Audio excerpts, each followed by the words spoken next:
and gratitude to commemorate the 33rd birthday observance of the great civil rights leader, Reverend Dr. Martin Luther King Jr., a man whose life, words, and sacrifices continue to speak prayerfully across generations, cultures, and nations.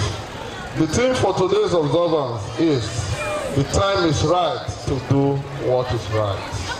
The time is right to do what is right. These very words spoken by Dr. King himself remind us that righteousness should never be delayed. Justice should not wait for convenience, comfort, or popular opinion. When something is right, the time to act is now. Reverend Dr. Martin Luther King Jr. stood firm for justice, equality, peace, and love in a time when doing so was dangerous and very unpopular. Yet, he chose courage over fear and truth over silence. He believed that every human being, regardless of race, color, or background, deserves dignity and respect. As a school, this message is deeply relevant to us. Doing what is right begins in our daily actions, in honesty, kindness, discipline, and respect for authority, and love for one another. It means standing against bullying, discrimination, and injustice. It means choosing integrity even when no one is watching. To our very dear students, you may think you are too young to make a difference, but Dr. King reminds us that greatness is not determined by age, but by character. Each time you choose peace over violence, truth over lies, and love over hatred, you are living out the legacy of Dr. King. To our teachers and staff, you shape minds and mold futures. Let us continue to be role models who not teach only with words, but with our actions, showing our students that doing what is right is always worth it. As we reflect on the life of Reverend Dr. Martin Luther King, let us ask ourselves, what is the right thing to do in my school, my home, my community, and my nation? And having identified it, let us not delay. In the words of Dr. King, life's most persistent and urgent question is, what are you doing for others? May this commemoration inspire us to be people of courage, compassion, and conscience. Let us rise today with renewed commitment, knowing that the time is right always to do what is right. Thank you, and may God bless you all.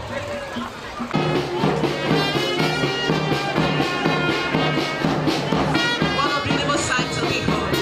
Ladies and gentlemen, please put your hands together for them. Like I said, this is a symbol of freedom,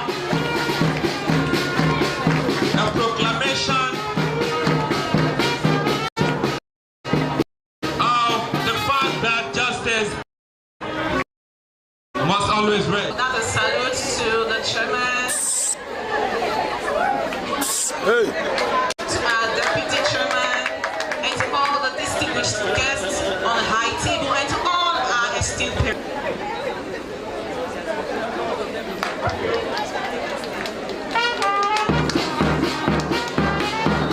Thank you, beautiful and amazing children. You can as well wave at them. Thank you.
them.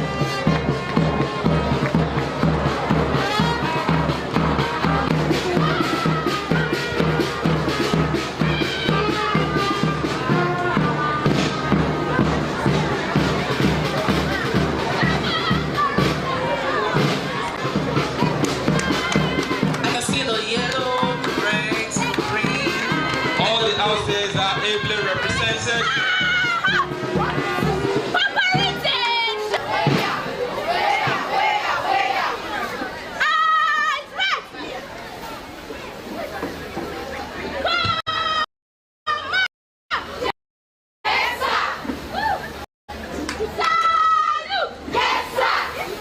The accuracy, it's beautiful.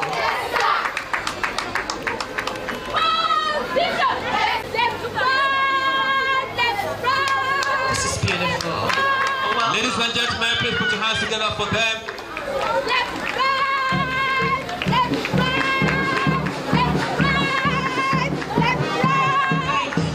Thank you so much.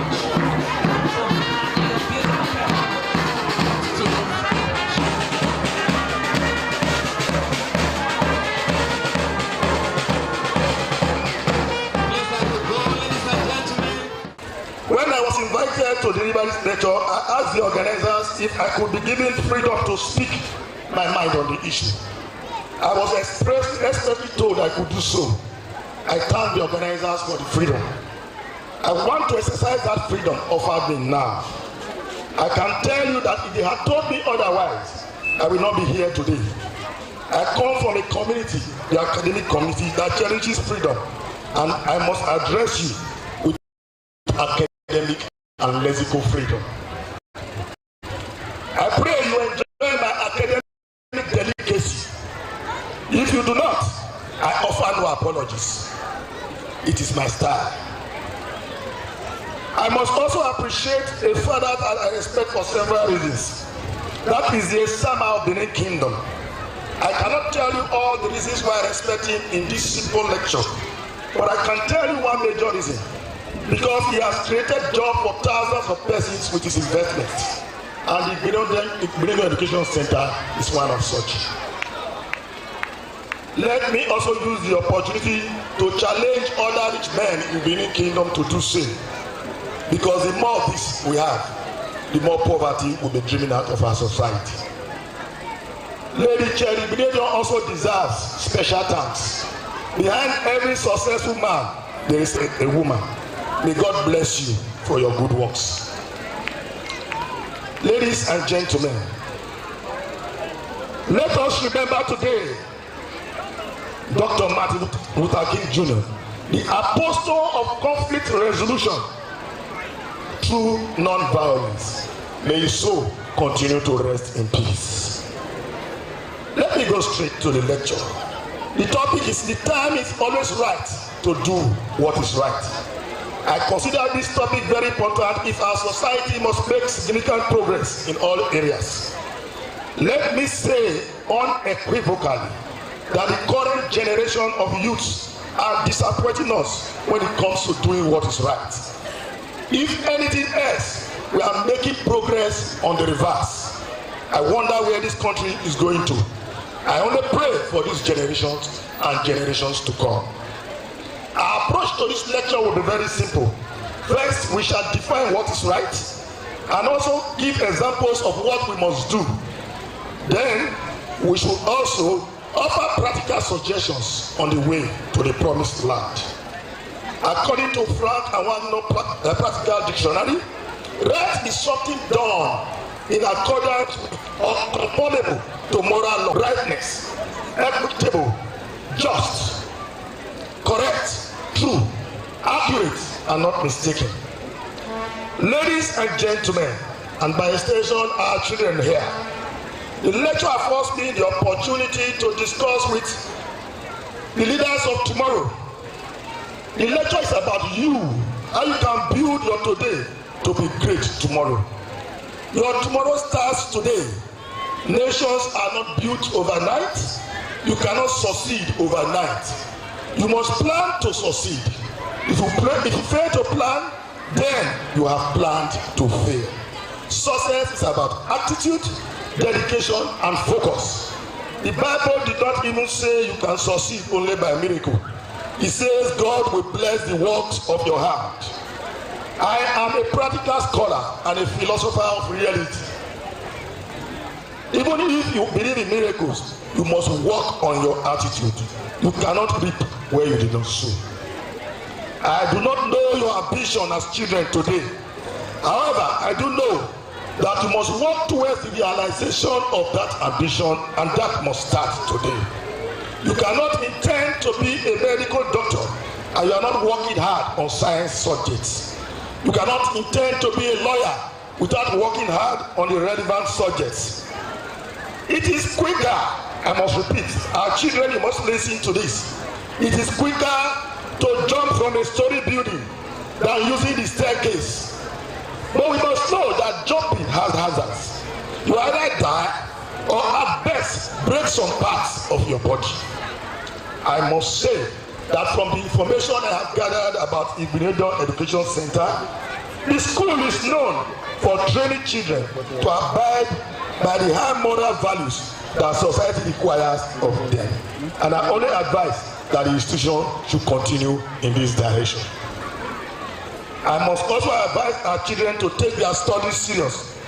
Let me make it clear that if you are serious with your studies, it is in your own interest. I repeat, if you are serious with your studies, it is in your own interest. My father told me this many years ago. I did not know until he died in 1997. Today I'm a professor, and the benefit is for me and my family. My mother also died in 2003. My parents are not here to benefit from my intellectual successes. Your parents will not be there forever. Therefore, your success is majorly for your benefit. If you do not succeed, you will also be the one to suffer. Time is limited. The best time to start doing what is right is now. Procrastination is the father of failure. A journey of 1,000 miles starts with a step. Think out something today. Work hard towards it, and the future will be bright for you. You do not wait for the future. You work the future out today by plan. You do not have to start big. Go and ask every big man today how they started. I'm sure most of them have small beginnings. I'm sure the Esama of Benin is a living example. You can rule your world if you are focused. Know what you want, go for it, and I'm sure you will achieve it. Do not be carried away by the successes of your peers when you do not know their source. Your peers might be involved in negative lifestyle. Do not wait for the right time. You create the time, and the time to start is now. Ladies and gentlemen, let me quickly define what is right. It is important before I go back to Reverend Dr. Martin Luther King's conception of a right society. What is right? I have a simple explanation, and I've told people severally. You do not need the Bible, you do not need the Quran, you do not even need the constitutions of the land to tell you what is right. What is right, your mind will tell you. I will simply say that what is right are all acceptable norms and values of our society. In this direction, my students admonish you to stay away from social vices, stay away from criminal activities, stay away from cultism, armed robbery, arson, examination malpractices, rituals, and other negative things. In fact, this is the right time to stop what is wrong. Like I said, what is right, your mind will tell you. When God created us, He deposited your conscience. It will tell you what is right. You don't need the Bible, you don't need any paper to tell you. Unfortunately, let me quickly say this as a professor of political science. One area in which the political elites and top bureaucrats in Nigeria, their conscience will never tell them that. This is the area of corruption. I think their conscience will never tell them that corruption is wrong. In fact, I've written several papers on corruption. At the stage I said corruption is caused by poverty. At another I said it is caused by greed. Well, I got to a third stage and I said that corruption is caused by wickedness. And I defined corruption caused by wickedness as amassing over and above what you know your children, generations yet unborn cannot consume. And you are still amassing that wealth. That is corruption caused by what? Wickedness. But again, as I was driving down this morning, I had a brainwave. I said I should go beyond wickedness. Maybe I should pity our corrupt leaders. I'm beginning to pity them. Maybe it's not their fault. Maybe we should subject most of them to psychiatric examination. That is what I'm thinking. So, well, you are aware that I'm a professor of political science. And so let me quickly advise our political leaders on what to do to avoid violence. Because Reverend Dr. Martin Luther King preached against violence. And so this is now a suggestion to our politicians. They should engage in regular consultation. There should be an agreement on the grand norms. There should be a give and take philosophy. And they should know that no single person has all knowledge and information. Ladies and gentlemen, I will not be happy if I do not offer practical suggestions to our youths of today. This is because I do not believe in a Yahoo generation. Neither do I believe in a ritual generation. Let me pause to tell you this.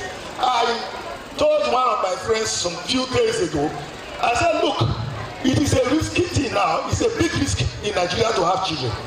Now, but we must still have children. But I'm telling you, it's a risk. Because if you are not careful, they use you for ritual. And so, each time I have opportunity to interact with men of God, I tell them, this one you are saying, bind and loose, the enemy must die. Start from the house. Put it as a prayer point. May my children not kill me. So I challenge you today, as you go home, in your early morning devotion, say it, let their ears hear it. May these children not kill me in Jesus' name. First and foremost, we can be self-reliant. The youth needs to tell you can be self-reliant. How do you go about this? Discover your talent. 2, organize your resources. 3, engage yourself meaningfully. And finally, be honest and committed. Do hard job. Finally, let me tell our youths, hard work will never betray you. Consistency will never fail you. Patience will never disappoint you. Discipline will never mislead you. Honesty will never embarrass you. Learning will never harm you. Growth will never stop rewarding you. Focus will never confuse you. Humility will never disgrace you. Determination will never leave you empty. Wisdom will never misguide you. Efforts will never go unnoticed. Integrity will never lose value. Purpose will never misdirect you. Self-control will never weaken you. Time management will never fail you. Truth will never need defending. Ladies and gentlemen, at the risk of being sued by lawyers here, I dare to say, I rest my case. God bless you all. And Edgil presented to do the lay of the week. And the esteemed Director of Administration has just laid that. Thank you so much, Ma.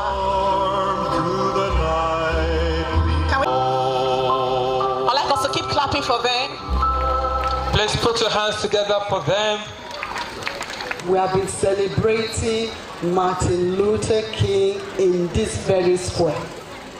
Can we just stand up and acknowledge vision and put our hands together and appreciate consistency to vision?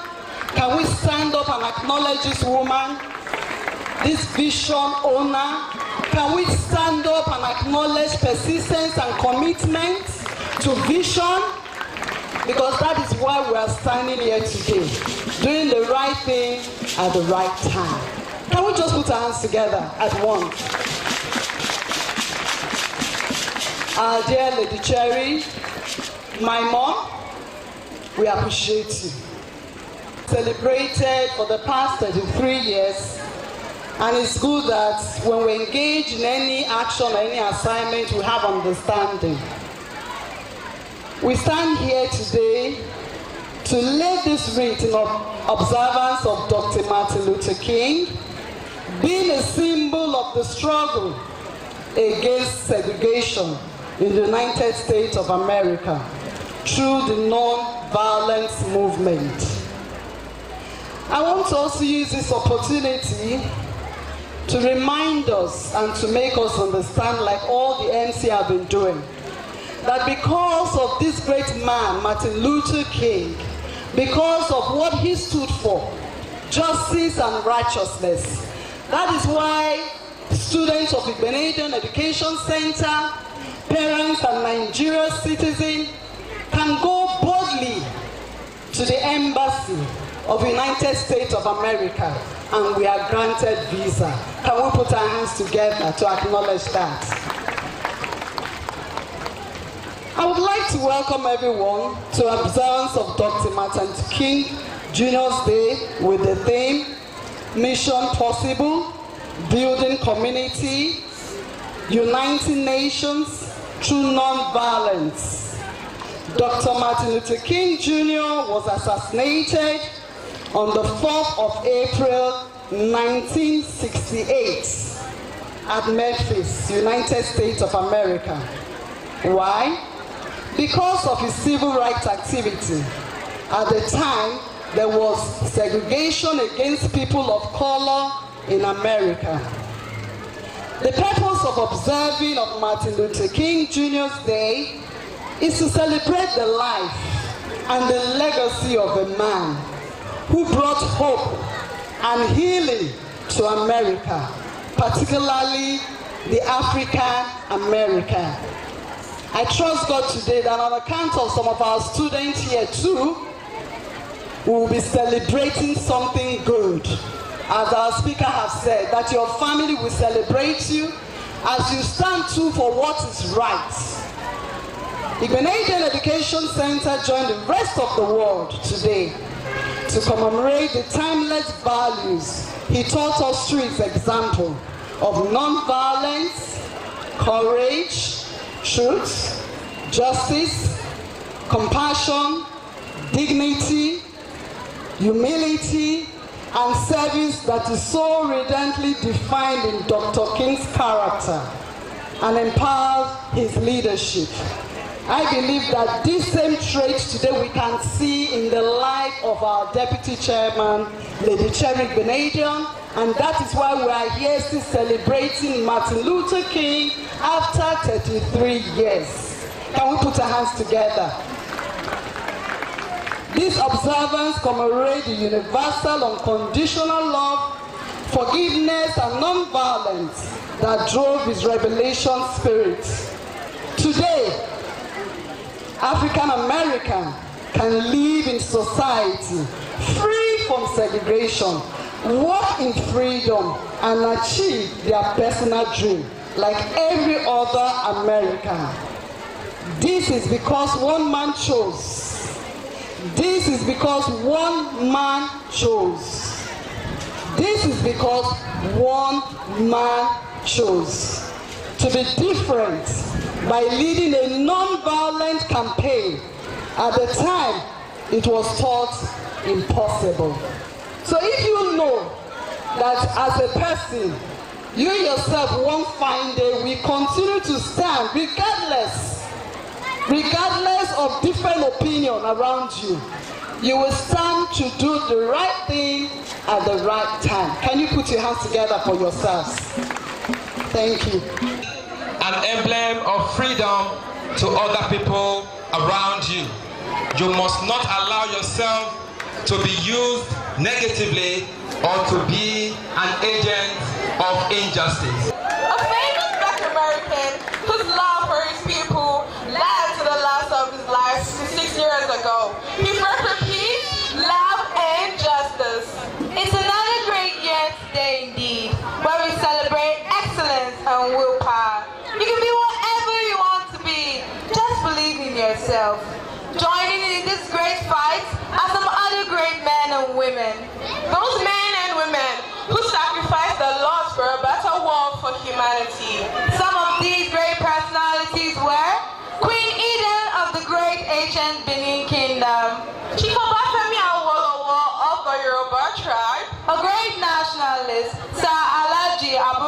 Tafawa Balewa, Nigeria's first president, Zeke of Africa, the Director General of the World Trade Organization, Dr. Ngozi Okonjo-Iweala, and Nigeria's civil rights activist, Rosa Parks, Africa's man of the millennium, Dr. Nelson Mandela, and the man himself, Reverend Dr. Martin Luther King Jr. In the Benin Education Center, this is the 33rd commemoration. Globally, we're celebrating the 56th anniversary commemoration of his death. The great man once said, "I have a dream." Remember, we asked this program. Today, we have the privilege to anchor the program. I am the lovely Miss Aombo Moyekeme, and standing beside is no other than Miss Elizabeth Osagie. Ladies and gentlemen, just relax and enjoy the theme of today's event, MLK 56. This is the time to do what is right. Ladies and gentlemen, let us welcome these young shining stars, the Montessori pupils. Bringing up to the stage is the Montessori School for their presentation. Please, let's put our hands together for Igbenedium Montessori Primary School. Lift each other up. We all have name. Peace, not violence. Kindness is the way. You can change the world. Look around, you're not alone.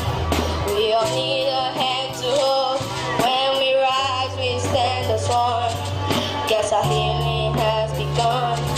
It's not too late, it starts with you. Little things can break through. Smile bright, lift the friend. That's how the change begins. Peace, not violence. Love, not hate. Lift each other up. We all elevate. Peace, not violence. Kindness is the way. You can change the world. Starting today. Voice every face. Different stories, same space. Stronger together, side by side. Let's spread love worldwide. Share light multiplies. One by one we rise and shine. Small and stubborn, it's a wave. Together we can live the world. Peace, not violence. Love, not hate. Lift each other up. We all have name. Peace, not violence. Kindness is the way.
reciting a poetry titled Our Greatest Fall by Marianne Williamson. It is our light and not our darkness that most frightens us. Our deepest fear is not that we're inadequate. Our deepest fear is not that power beyond measure. It is our light and not our darkness. We ask ourselves, who am I to be powerful, gorgeous, talented, and fabulous? The Spirit of God that is in every single one of us liberates around us. The time to do the right thing in Venezuela, land of beauty and grace, lies a city, a sacred and holy place, a sight to behold, with streets of gold and skies so blue. It's a paradise where dreams come true. From the mountains to the sea, it is a land of hope for all to be free. In Venezuela, all are welcome with open arms, a place of peace away from all harm. The people here are so full with love and light, shining bright like stars in the night. A city that is built on truth and trust, with kindness and compassion. So let us come together and raise our voices, for this city is truly our greatest choice. Venezuela, a haven of love where hope remains. And Duro of Venezuela has been arrested by the U.S. government. The drama you are about to watch was how the Venezuelan president, Nicolas Maduro, was arrested. Before the United States arrested him, they've always been on the watch for that country, since they were initially sanctioned by them. This then led to serious suffering in the country, making millions of Venezuelans to flee from the country. Nicolas Maduro never lost the election. I was the winner. Need me? I know they need me. Don't you need me? Yes. God bless you all. I said, war is looming. So God, yes, so go and protect my territory. Go. I said, go, because I won't allow a puppet over my country until I'm tired and whip around over there. Then my people know. Yes, sir. Venezuelans, this is not the time to fight back or be involved in any form of banter. This is because two wrongs cannot make it right. An eye for an eye makes the whole world blind. Evil cannot cancel evil.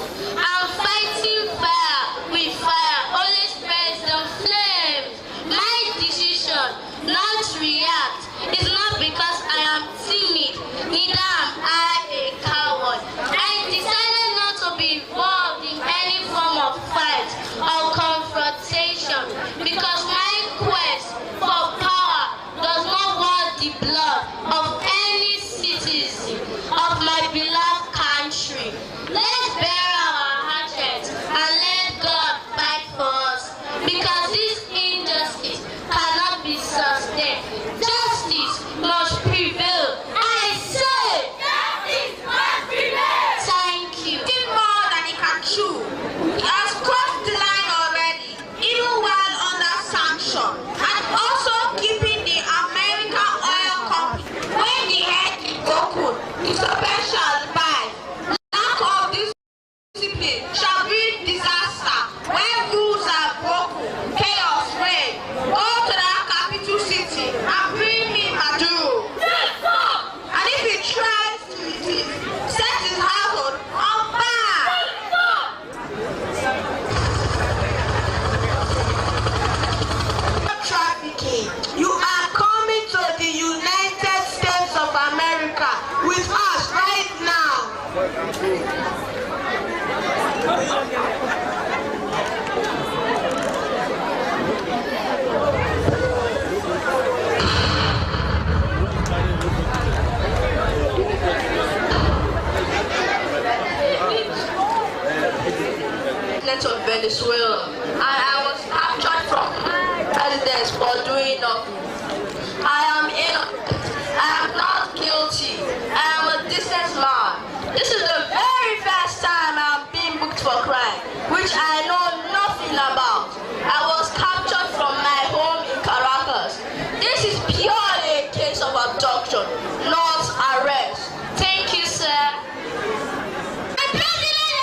has killed dreams. This war speaking not just to morality, but to courage. They remind us that justice delayed is justice denied, and that silence in the face of wrong itself a form of wrongdoing. This message is not just a wise one. It is urgent. It is a lifeline for a nation drowning in corruption. A battle cry for Nigerian who has ever wondered where things change. Now, now, you see it, the man who died because the hospital had no power. The woman who sells Akara in the rain doesn't feel their children. The young man shot aside just for simply looking like a young boy. Keep asking, when will Nigeria change? Now, because something has no expiring date. Hunger doesn't wait for the right time. We are the giants of Africa, the land of China's wisdom. Bala boys fire, and a jealous them that makes the whole world fight. But yet our leaders treat us like beggars in our homes. $20 billion stolen from our money. Schools without books, hospitals without drugs. One day things will get better, that's us holding that slogan. The time to demand for a better life is now. We deserve more than empty promises. Remember the hashtag enters protesters. They didn't wait for permission. They stood before God, that blood stained the Lekki told them. They chose the time to protest because freedom is never given. It's aching. What will you do? Your friends pray for better leaders. You can pray for a brighter future. But yet there is the arch, King Gary and dirty water. Tomorrow better day, but tomorrow never comes. Even the Bible says everything has a season, but corruption has no season. Poverty has no calendar. The season for courage is now. The Benin say, which means tomorrow is the end meant for tomorrow. Stop waiting. Act. I say act. When the right actions are delayed out of fear or selfish interest, hardship multiplies and trust dies. Every moment we postpone justice, corruption grows bolder. Every moment we delay reform, poverty testing is grief. Every moment we excuse wrongdoing, we teach the next generation that integrity does not matter. Doing the right thing in politics requires bravery.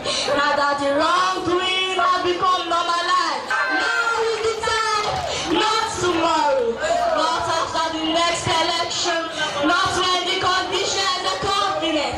Now, because the time is always right to do what is right.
This is ITV.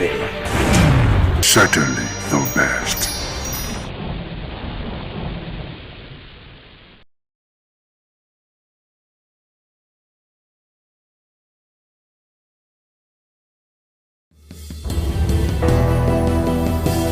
Hello viewers, it's always an exciting moment to have you join me on Viewpoint on ITV. I am Caroline Okonji. While politics and the political system of Nigeria is still much of a discussion and a lot of persons still criticizing the Bola Ahmed Tinubu's administration, we're going to be going out on the streets to talk to well-meaning Nigerians, well-to-do citizens, concerned citizens about President Bola's 3 years in office, what he has been able to do for the citizens, what citizens have been able to achieve from his administration since his emergence. Basically, we're going to be analyzing, criticizing, talking about everything that has to do with President Bola Ahmed Tinubu's 3 years in office on Viewpoints today on ITV. I am Caroline Okonji. Let's go hear what they have to say and share with you. If the president was able, Nigerians won't be so anxious to get rid of him as they are in 2027. President Bola Tinubu has no policy on anything. The constitution of our land says the primary purpose of government is to provide security and welfare for its citizens. Which policy of Tinubu is addressing that primary requirement of the constitution? There's none. We are in the worst security situation that this country has ever been in. We have had more deaths in this non-war era that we had in the Civil War from the time he became president in 2023 to date. There is no policy on security. There is no organized strategy to fight insecurity. So to say his policy is a misnomer, he has no policy on security. Let him tell us one. If he manages to arrange some paper together and show it to us, because they are adept in that APC at throwing up papers and statistics that don't exist. If he manages to throw up some paper as his security policy, then that is the most failed security policy any government, including in Southern Sudan and former Rwanda and Somalia, have ever put in place, because it's a policy that is killing Nigerians. Economically, everybody has thought that since he said he was an accountant and he has worked in multinational, in other words, he has participated in corporations, that he would be one that would value what we mean when we are talking about diversifying economy by bringing in privatization and private sector players. We have thought that he's going to take advantage of the natural resources that we have in Nigeria. Huge money spinning natural resources. The maritime industry can replace oil effectively and fetch us far, far more, finances that we're getting in this mono economy that we call oil. And he is from the southwest, where we have the largest body of maritime, potentials. What policy does Tinubu have in the maritime industry? There's none. What policy does he have in the textile industry? Nigerians are fashion-loving people. And here we go to Italy, we go to Spain, we go to everywhere to buy clothes. But by the time some few Nigerians, in their ingenuity, discover the kind of clothes that we wear now, that you call Niger Delta and different kind of clothes, the potentials of Nigeria in their ability to be able to create fashion within and from local industries are rare in the southwest, where he also comes from. And the fabric we call Atiku in the north and all of that. So that if you had a textile industry in Nigeria, encouraged by any government, we'll be making hundreds of millions of dollars from that per year. Did he invest in that? No. The Ajaokuta steel industry, we have one of the easiest, iron and steel to process in the world. Russia came and tried to develop that industry. That industry is still lying fallow. If you have a modern president who is not thinking of industrialization, is not thinking of huge investments in natural resources that are, revenue generating, how do you begin to say that that government has a policy? The policy of social conditional money transfer that you never see. The policy, what policies does he have? So he has no policy for developing a nation. Now let's come to the social dignity of man. What policy does he have to protect the respect and dignity of Nigeria? Does he have that policy? Political policy, what policy does he have in the political realm? He has polarized the nation so much. Now, what policy does he have in terms of developing our nation with respect to institutional building? He has destroyed the judiciary. The judiciary now has no respect because nobody goes to the law courts now to get justice. We begin to talk of how much the judge is likely to take. Judges themselves, lawyers themselves, activist lawyers themselves are all complaining about political interference under this regime in the judiciary. Non-judicial officers like Wike, who is not practicing law, has never practiced law since he said he was a lawyer, his only boast is that he has influence over the judiciary. And we see this political interference. There is no opposition party in Nigeria today that is not having trouble, interference from the ruling party. So the policy of the present government is more deleterious to the Nigerian society than if he had no policies at all. And he has no policies at all. So the present government has no justification for exceeding 1 day beyond May 29, 2027.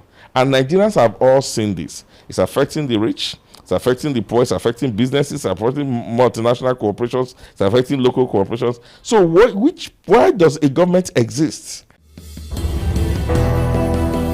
This great country, President Ahmed Tinubu has done very well in terms of infrastructural development, in terms of human capital development, particularly the NEL Fund for students. Honestly speaking, when I was in school as a student in the University of Benin, I was working and at the same time I was in school. It wasn't easy. But now you have students who have access to loan, where you build students, you build the future of the country.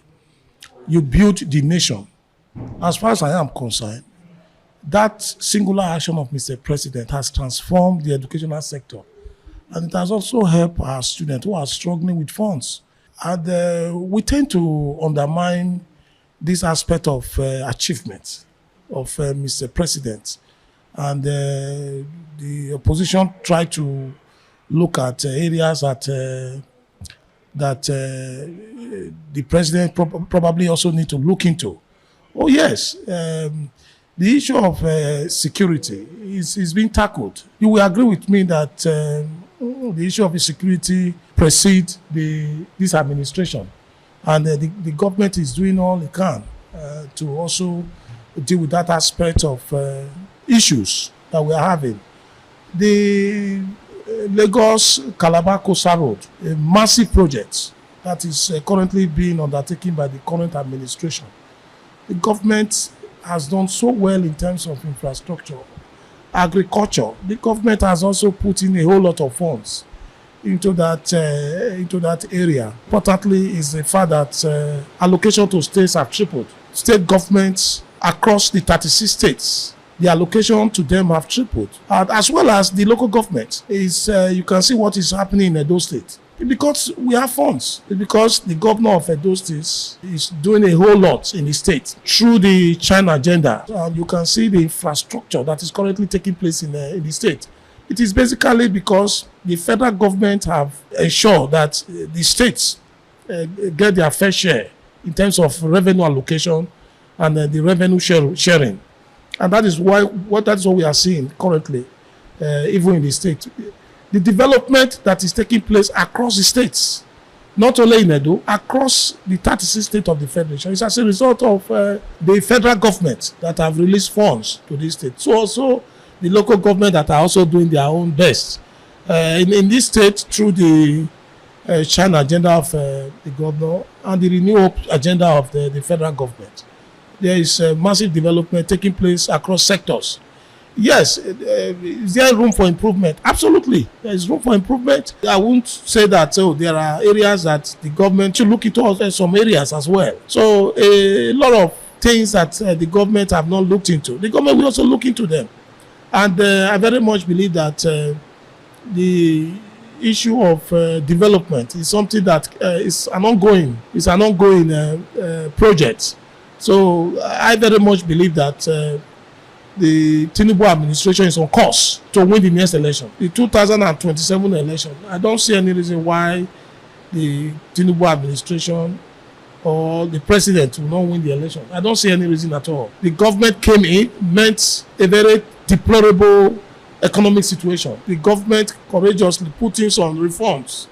The removal of subsidy is one of the bold and courageous reform that the government put in place, and that actually generated a lot of funds for the government, and that is why you see these funds being sent to other states of the federation. And sometimes when people ask, "Oh, what has he been doing with the funds?" and I just laugh. The citizens should be patient. Economic reform takes time to translate into development. It takes some time For me, I believe that the timeliness of these economic policies is also vital.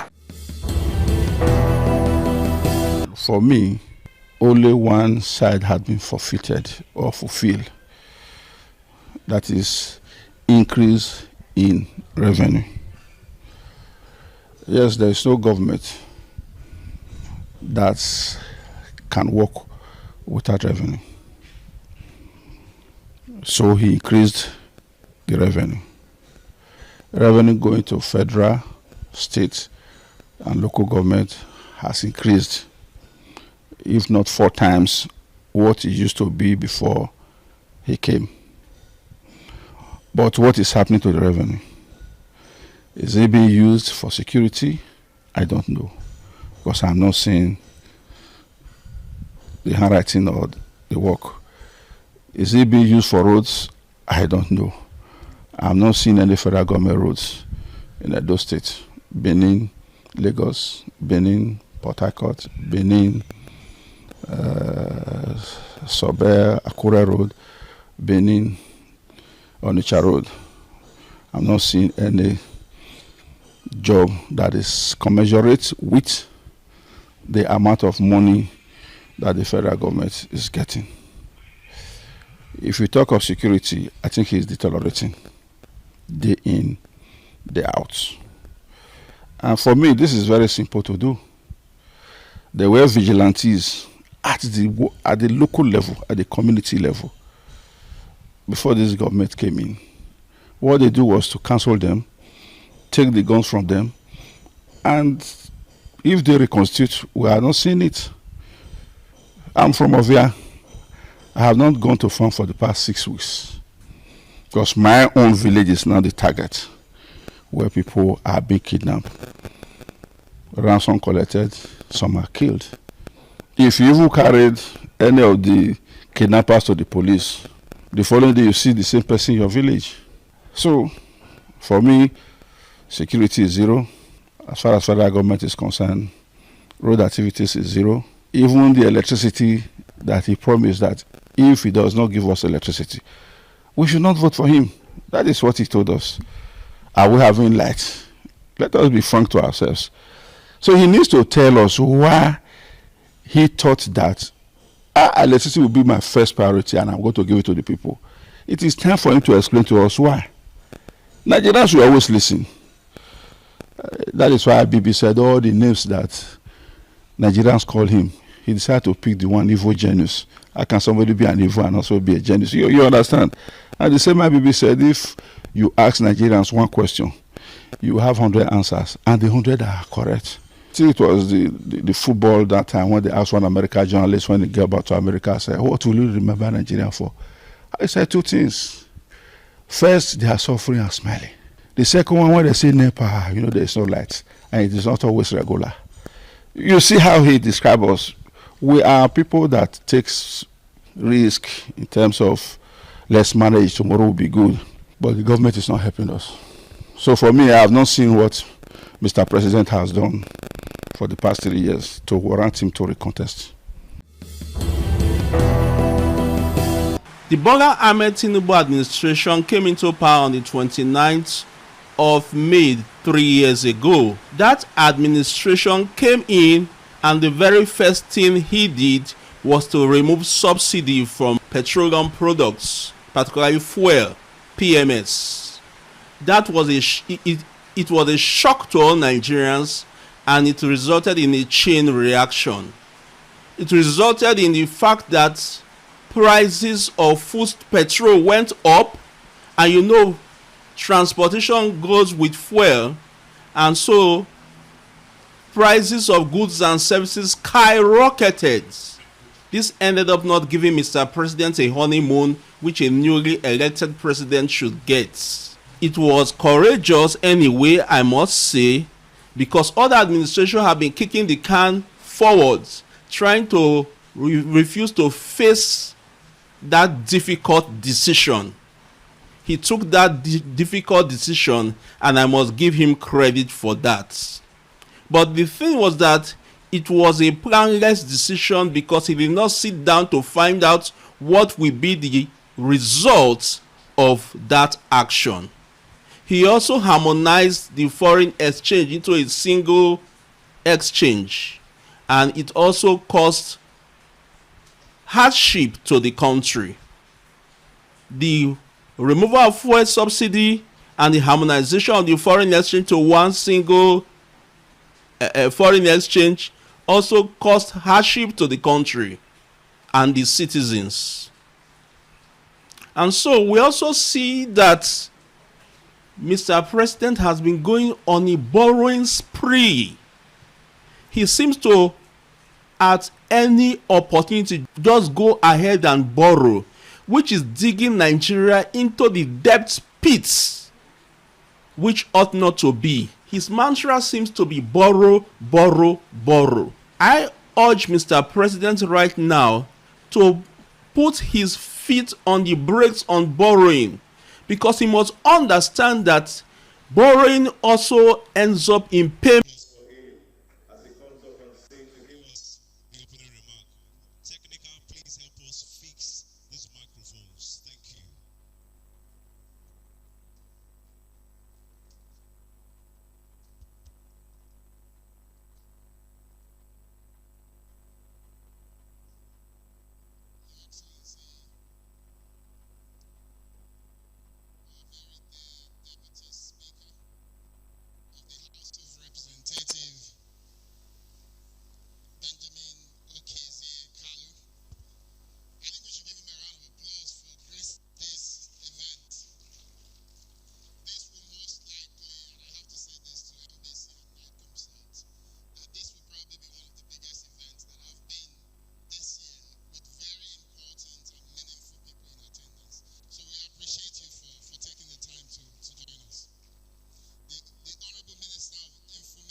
National Orientation, the Director General of the National Broadcasting Commission,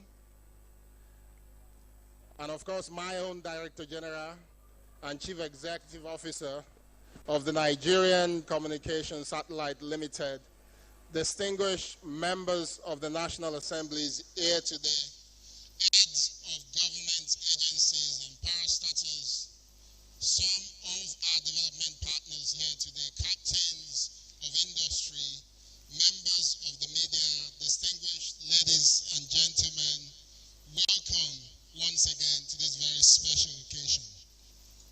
Honorable Minister of Information, let me start, of course, by congratulating yourself and the leadership of NBC, NIGCOMSTAT, the industry stakeholders, and distinguished guests for this very special occasion. Today, Nigeria joins the rank of nations that have embraced modern digital broadcasting infrastructure to serve their people. And while this may appear to be a broadcasting milestone, its true significance lies in what it means for the ordinary Nigerians. It means clearer access to information, broader access to educational and cultural content, an improved quality of service, and of course the ability to ensure that no Nigerian is left behind simply because of where they live. This is the ultimately importance of using technology and infrastructure to deepen inclusion and improve quality of life. But many people may not pay attention to what today truly means. Today's event is something that is even bigger. What we're witnessing here is another demonstration of President Bola Ahmed Tinubu's commitment to investing in what is important, even when it may not always be the most visible or popular. Infrastructure, as we all know, is rarely celebrated. When it's being built, it's rarely celebrated. Yet, history has shown that nations become prosperous when leaders have the courage to invest in the foundations that unlock the growth for decades to come. The digital switchover we launched today is possible because Nigeria made the strategic investment in sovereign digital infrastructure. And it is another example of this administration's commitment to building the foundations required to achieve the president's vision of a $1 trillion economy. In many ways, today's achievement, I have to tell you, is a glimpse of what's to come. Honorable Minister, what you're saying today is just a glimpse of what's to come. Under the administration of President Bola Ahmed Tinubu, Nigeria is embarking on the deployment of 90,000 kilometers of fiber optic open access infrastructure across the country. That infrastructure will connect communities, businesses, institutions, and public services across Nigeria and beyond. And what many people may not know is that while we're doing this today, because we own our own satellites, our president has also approved the investment in 2 new satellites that will strengthen our capacity. I think we should give them a round of applause. These new 2 satellites will strengthen our capacity in communications and digital services. And what I'd like to point out is that if we combine these 2 new investments, which is the 90,000 kilometers of fiber with the new satellites, Nigeria will end up creating something that is truly transformative. Truly, truly transformative. Not only will we have the quality of connectivity that is as good as anywhere else in the world, we will also provide a significant opportunity for Nigeria to provide services beyond our own geography. So today, we're the only country in the West African region with its own satellites. The 90,000 kilometers that we're laying will cover all the borders of the country, which means neighboring countries will also be able to benefit. And infrastructure means that you can now carry broadcasting services beyond Nigeria into neighboring countries as well. The digital switchover is therefore not the destination. I'd like to reiterate this. It is one of the first visible benefits of a much larger national digital infrastructure strategy. And what excites me most is what this means for Nigerian creativity and influence. We should think about that, and the influence as well. Our satellites do not stop at our borders. Our fiber ambitions will increase and connect Nigeria to the wider region, and together they will create the infrastructure through which Nigerian stories, culture, innovation, and creativity can reach far beyond our borders. Nigeria already leads Africa in music, film, fashion, and digital innovation.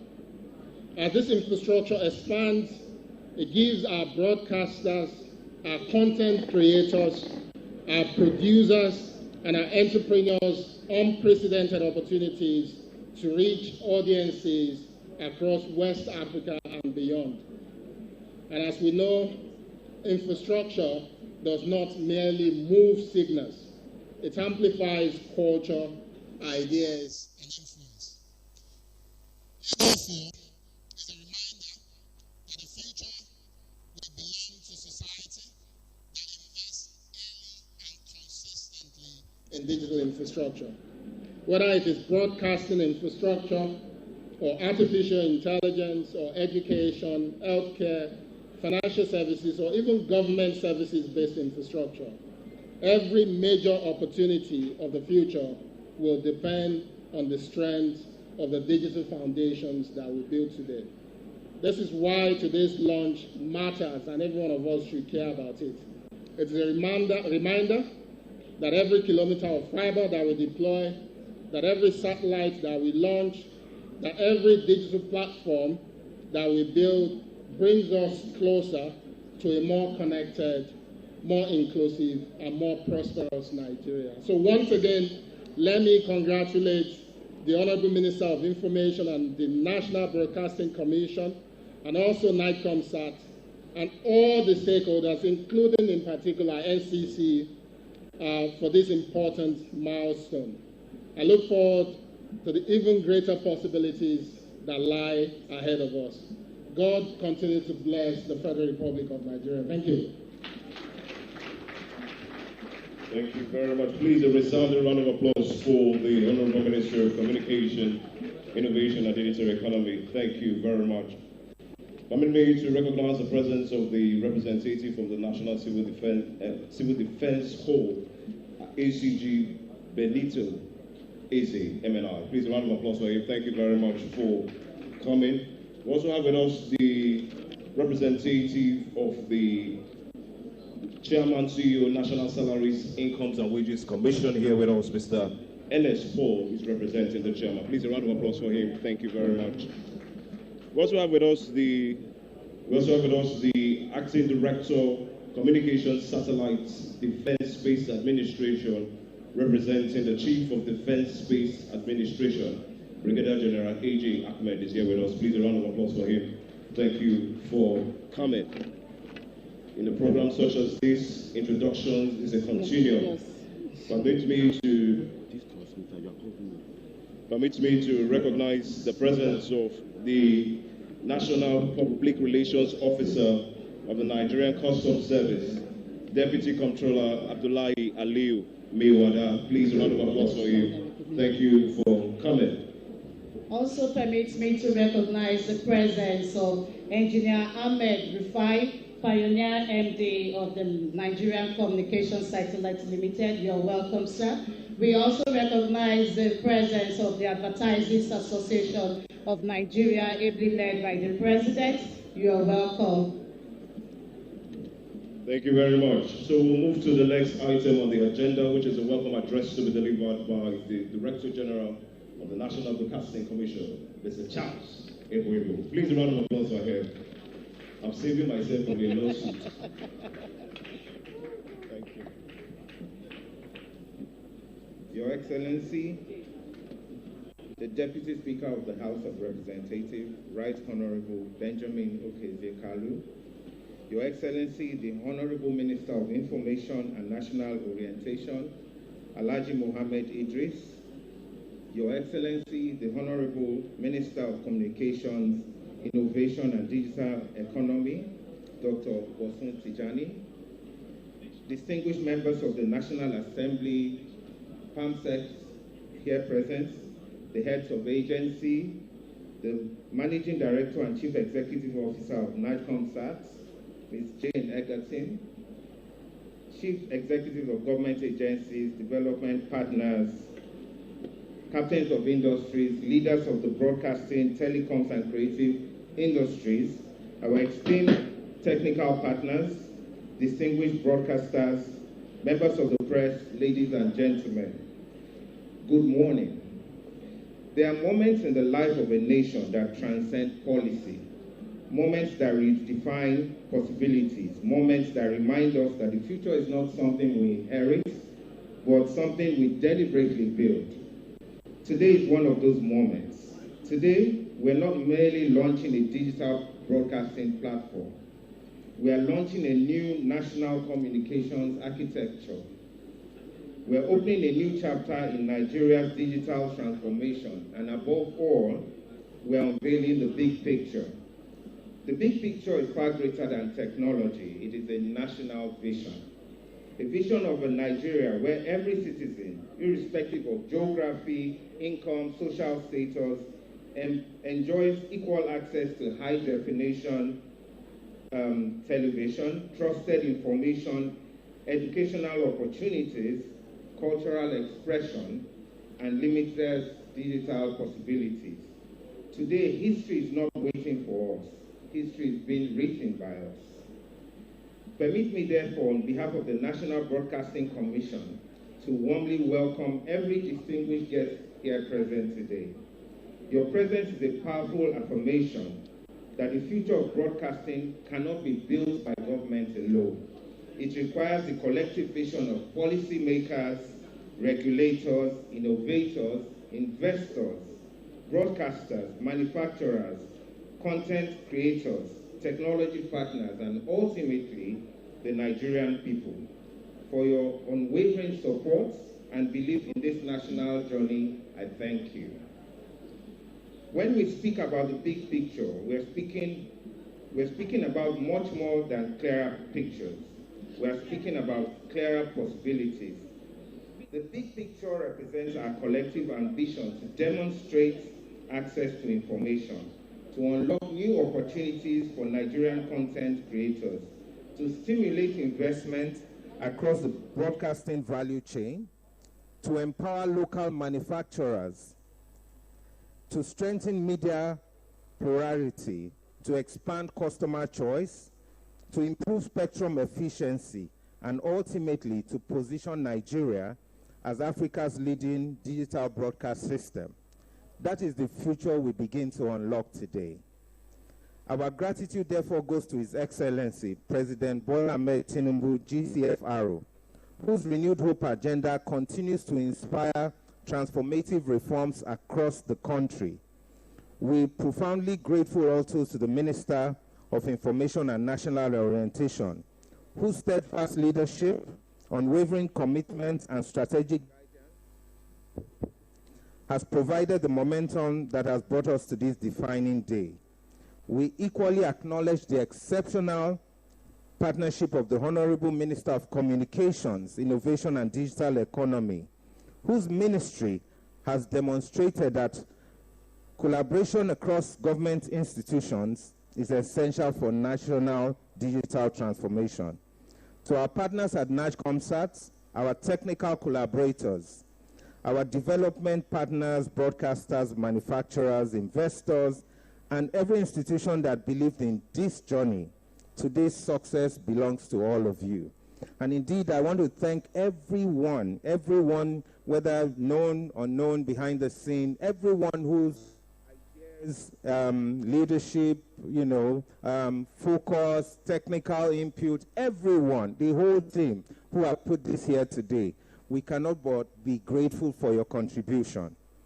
As we proceed with today's program, which includes the presentation of the Big Picture Initiative, technical demonstrations of the Free TV platform, and remarks from our esteemed partners and the official unveiling by the Honorable Ministers, I encourage every stakeholder to engage actively with what you will witness today. Allow me to conclude with the timeless words of the great American investor, Thomas Edison, who once said, "The value of an idea lies in the using of it." Today, Nigeria moves beyond ideas. Today, we move into implementation. Today, we move into delivery. And today, we move into the future. Ladies and gentlemen, allow me to say one more quote. It says, "Every generation is remembered for the future it chooses to build." Today, Nigeria has chosen a digital future. Today, Nigeria has chosen the big picture. And tomorrow, the world will see the difference. Thank you very much.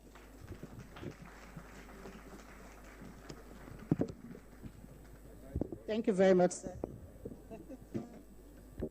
Please, another round of applause for the DGNBC. Distinguished ladies and gentlemen, the success of the digital switchover program depends on a reliable and resilient transmission infrastructure capable of delivering digital services across the country. It's therefore my pleasure to invite the Managing Director, CEO of the Nigerian Communications Satellite Limited, Mrs. Jane Egerton Ideyi, for our own remarks. Please warmly welcome her with a round of applause.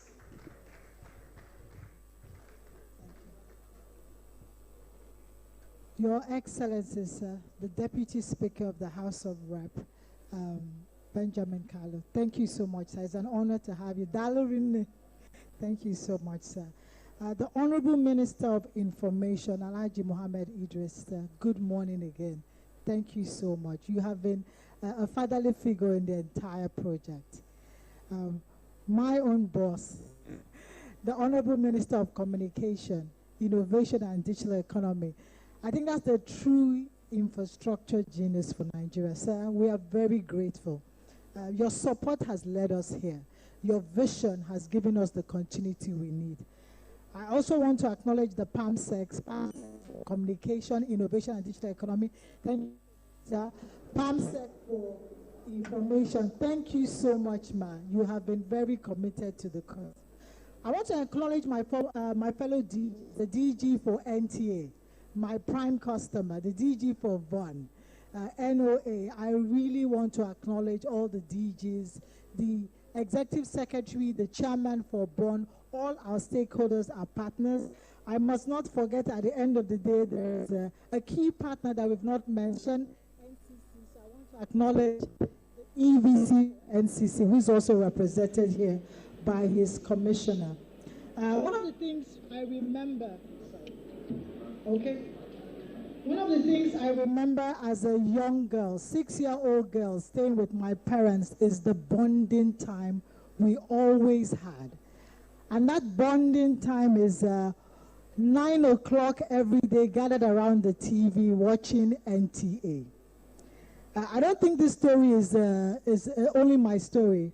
There's a lot of families that are seeking information, students seeking knowledge, entrepreneurs seeking opportunities, and the nation seeking progress that have always done this around broadcasting.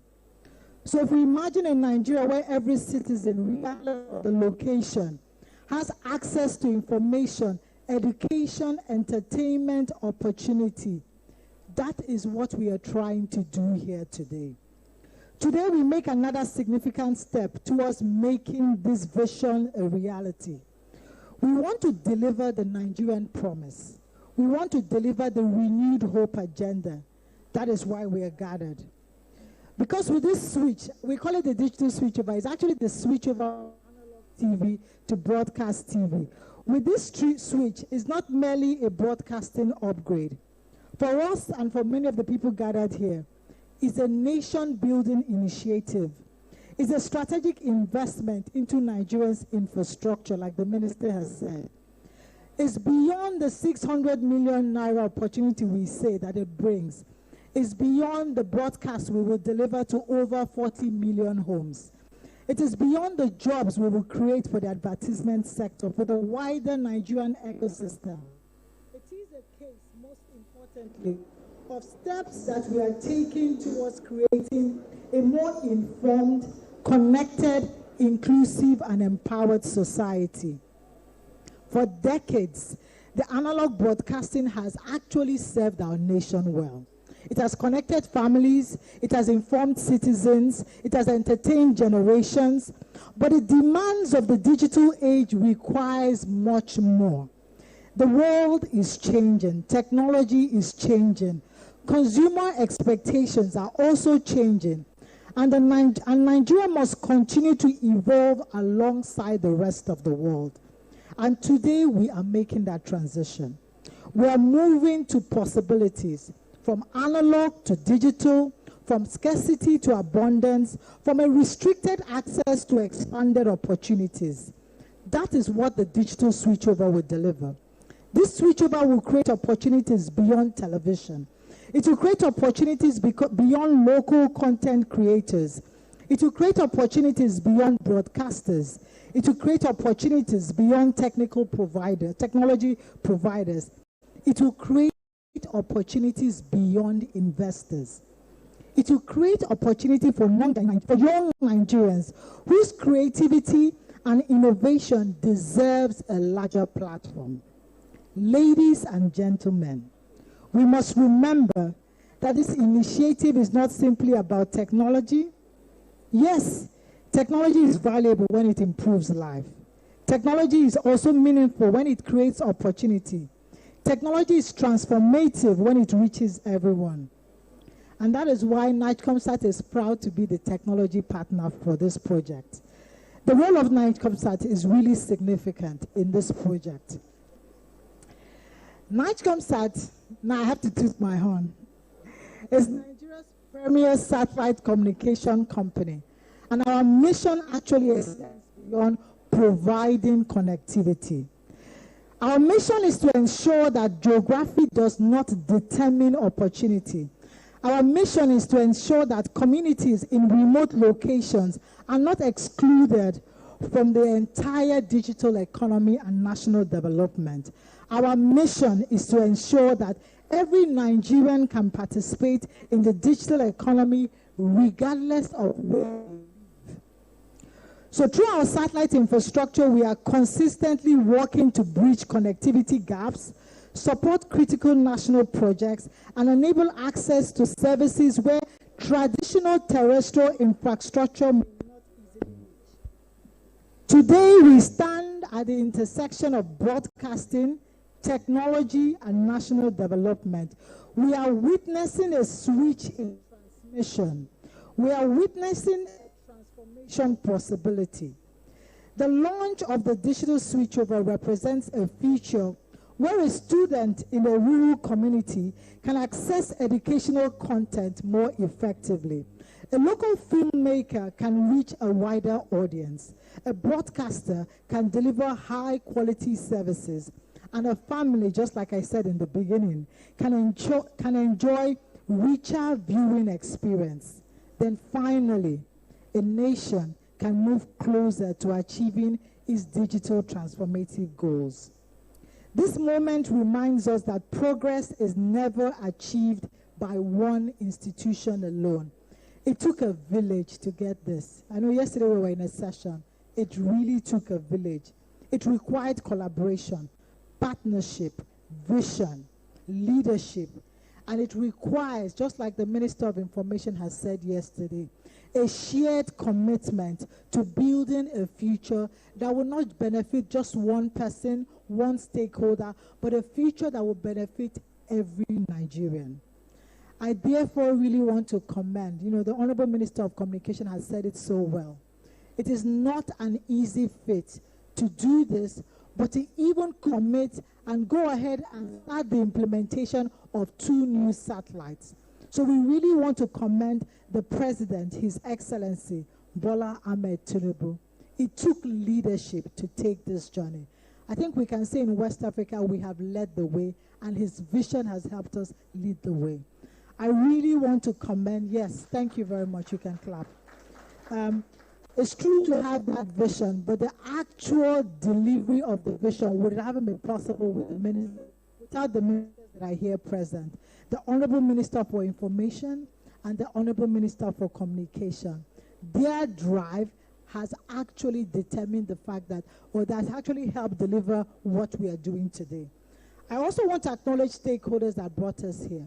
The different stakeholders in the broadcasting community, Signal, all the different DGs in the entire media and broadcast environment, their collaboration, their support, technology partners from Free TV, organizations that have supported in one way to contribute to bringing this vision alive. Your dedication has demonstrated that it is possible when public and private sectors work together toward a common goal. So yes, we are switching television signals. We are switching to innovation. We are switching to inclusion, economic opportunities, digital empowerment, and together we are switching into a brighter future for Nigeria. Ladies and gentlemen, welcome to this historic milestone. Welcome to the future of broadcasting. Welcome to the future of Nigeria. And may God bless the Federal Republic of Nigeria. Thank you. Thank you very much, ma'am. Please, another resounding round of applause, please. Thank you, ma'am. Distinguished guests, we are mindful of time. And unfortunately, it may not be possible to take all the goodwill messages. But we sincerely appreciate your understanding. And of course, your presence here is a strong demonstration of your support and commitment to the next chapter of the digital switchover. On this note, but before I go on, please let me quickly recognize the presence of the Broadcasting Organizations of Nigeria Chairman, Senior IG Tony Akiotu. You are welcome, sir. So we proceed now to the goodwill messages. Please we want to give you just 1 minute, please. Okay, 2 minutes. Okay, DJ, I said we will give Bond Chairman 2 minutes. Sir, please, you can now come for your goodwill message. Please, can we welcome the Bond Chairman, Senior High Chief Atotu, for his goodwill messages. Please, a warm round of applause, please. Thank you, sir.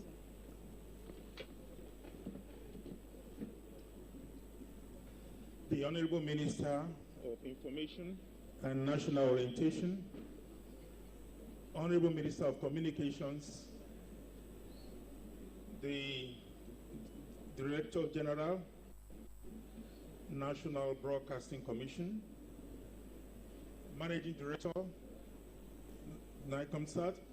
I can see an array of faces. President of NIPR, I never knew you were back in Nigeria. Chinyani Ramalan, DGNTA. Everybody is here. It's a full house.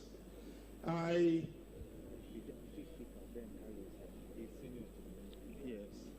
And the problem with protocol is if you want to start calling names of people as you see them, you will breach protocol itself. The Deputy Speaker, please pardon me.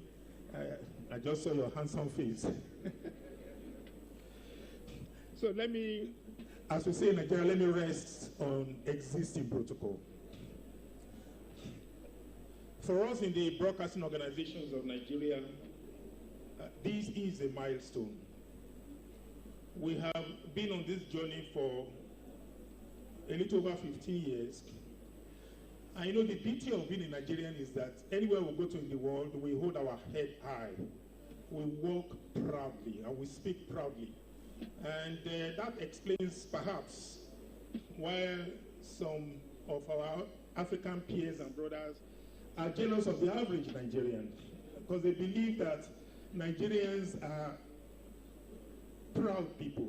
But we have every reason to be proud, because God has endowed this nation. We are blessed, enormously blessed, beyond our imagination.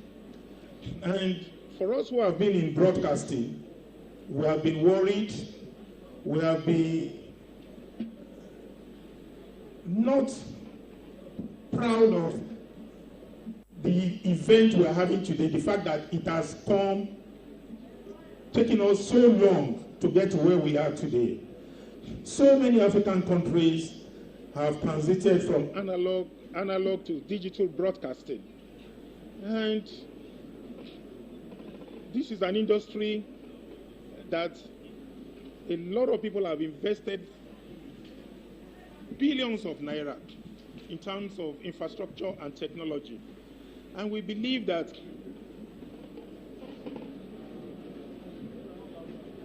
a lot of people have invested billions of naira in terms of infrastructure and technology. And migrating from analog to digital broadcasting, the multiplier effect can only be imagined by way of job creation for an industry that has perhaps the best movies, the best musicians. The current World Cup speaks volumes. The opening ceremony had a Nigerian performing Burna Boy, and two others, Nigerians in different parts of the three host nations. And I believe that it is only through television broadcasting that we can improve. We can show that our creativity, our talent that we have exported can be better harnessed. So I think that with digital broadcasting, so much gains will happen for those of us who are in broadcasting. And yesterday we had a session with the Honorable Minister of Information presiding, and it was to engage stakeholders and clear gray areas that we had, because there were fears that the regulators didn't consult enough. And in good spirit, they agreed that yesterday we should all meet and we should explain that, look, everybody has a role to play in the ecosystem, particularly those who had invested, because we had investors in the XTB Man boxes, we had investors in technology in terms of mass transmitters everywhere. So yesterday, thanks to the minister and the DG, we agreed that that process should continue. And that whatever issues that we have after today's event, we will continue to engage and ensure that this process is not aborted. And that we have ultimately a successful switchover. For us in Bonn, our joy is that the DTT is going to run side by side with the DTH. So it's going to be a dual illumination. And that for us is one of the gains that we believe should accompany today's event. Because it's a long road to travel.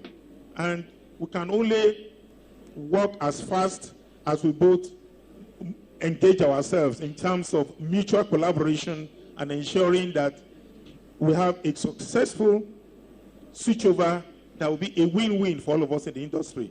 I'd like to thank all those who have made this happen,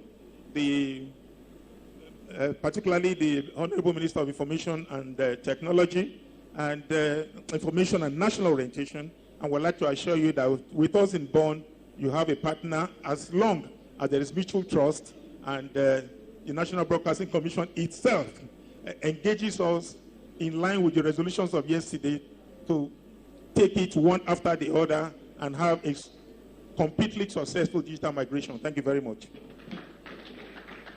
Thank you very much, sir. Please a resounding round of applause for him. Thank you.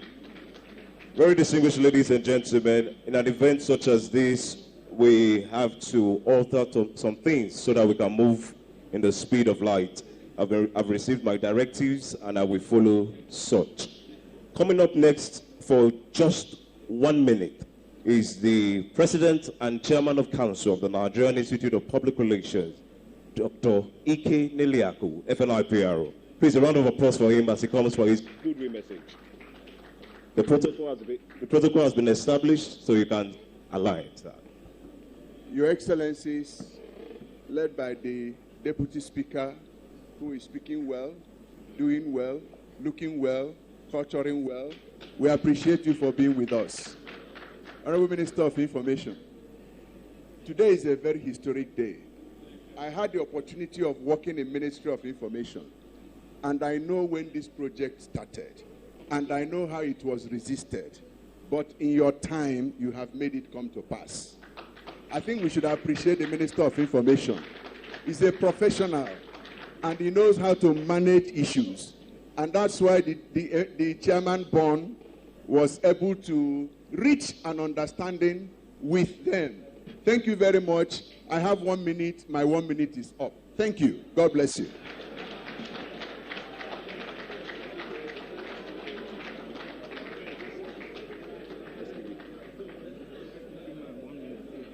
All right, thank you. That was why when I handed over the microphone, I had to say 1 minute, and he has truly done justice. Please, a round of applause for Dr. Ike Neliaku. Thank you very much. I've also been directed just now that the STB man would also give 1 minute goodwill message. Please, the representative from STB man. Please, a round of applause for him as he comes up on stage. Thank you very much.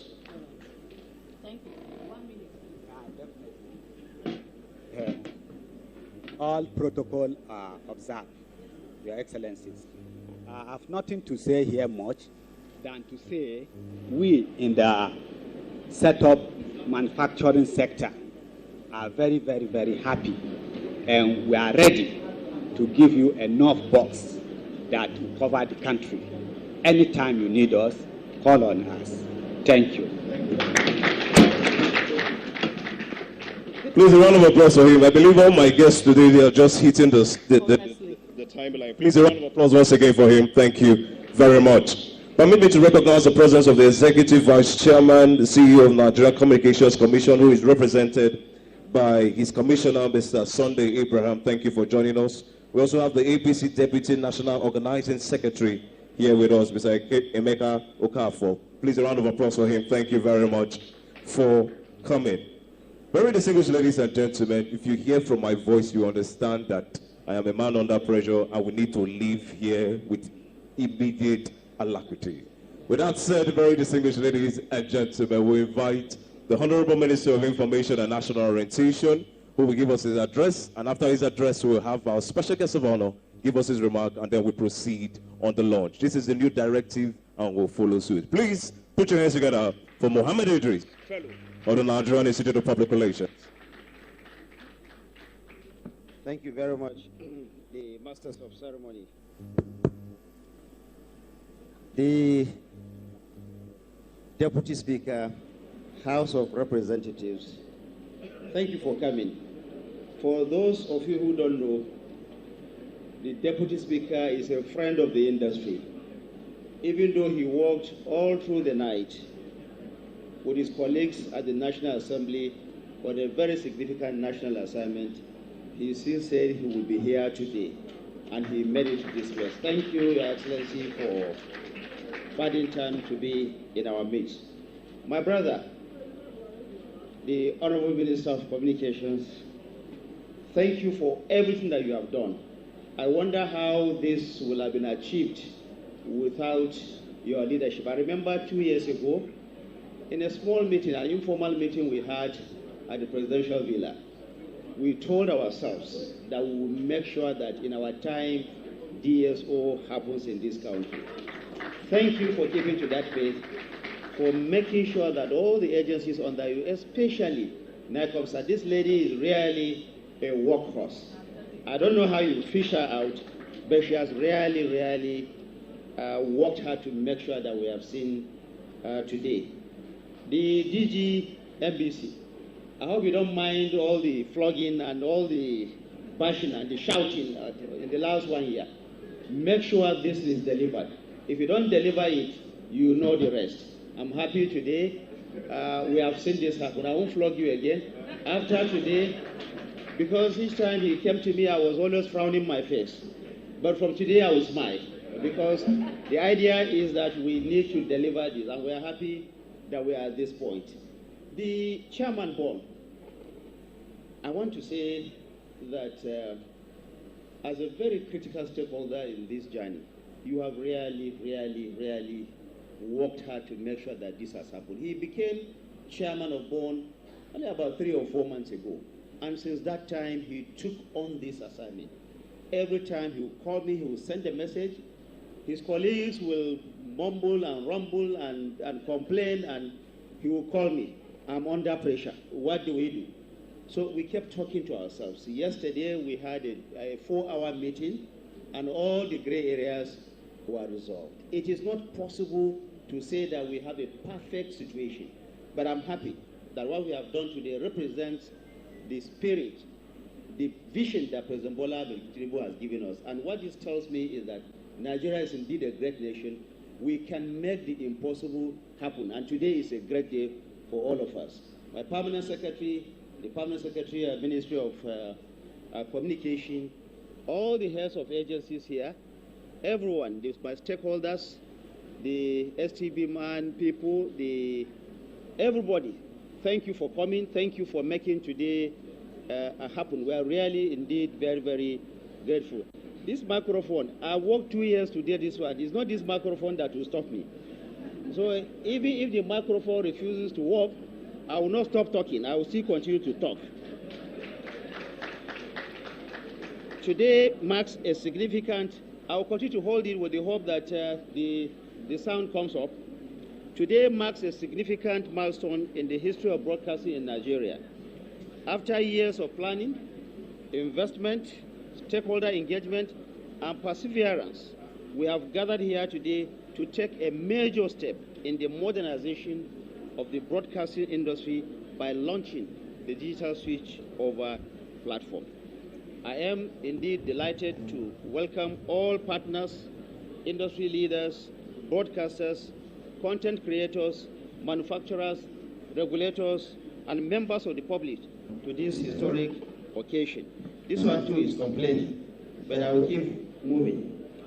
This achievement will not have been possible without the support, leadership, and commitment of President Bola Ahmed Tinubu GCFR, whose renewed hope agenda places strong emphasis on digital transformation, economic growth, innovation, and the development of critical national infrastructure. It is indeed the President's vision that has led us here today.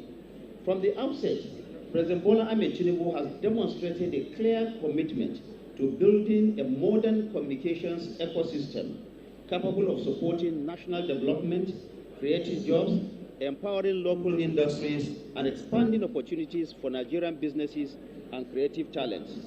The launch of this platform today is therefore not merely a broadcasting milestone.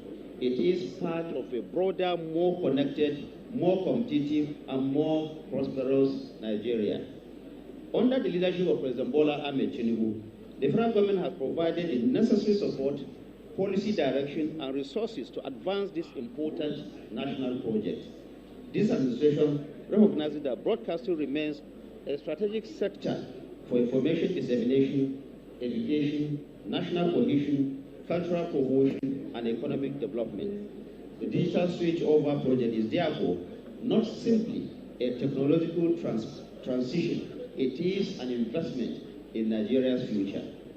Yesterday, as has been said, we held an extensive stakeholder engagement session with representatives from the broadcasters, signal distributors, set-top box manufacturers, content producers, NICOMSA, Digitin, BON, Alcon, among other critical stakeholders. The discussions were robust, frank, constructive, but more important, the message that came out of it is very clear. All stakeholders must remain united in their commitment to the successful implementation of the digital switchover program in Nigeria. I want to thank all of you who have made this indeed possible. The approach that we have taken reflects global best practice and ensures that Nigeria can access quality content across multiple channels regardless of location, economic circumstance, or technology preferences.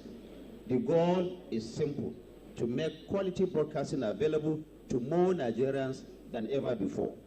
Beyond technology, therefore, DSO is an economic and a creative industry project. The opportunities before us are indeed enormous.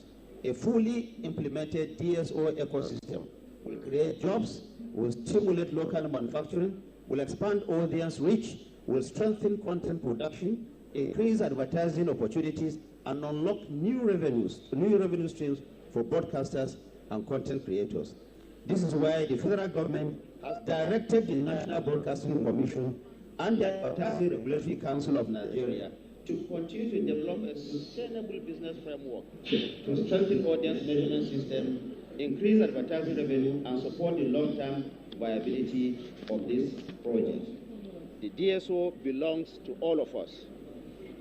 The DSO belongs to all of us.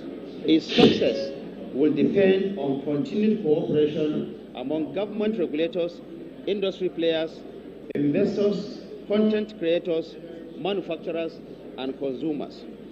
Together, we can build a broadcasting industry that reflects Nigeria's immense potential and showcases our stories all over the world. Before I conclude, I wish to once again express our profound appreciation to President Bola Ahmed Tinubu, President and Commander-in-Chief of the Federal Republic of Nigeria, for his support for the transformation of Nigeria's media and broadcasting landscape. His commitment to the Renewed Hope agenda has provided the momentum necessary to unlock the long-standing projects such as the digital switchover.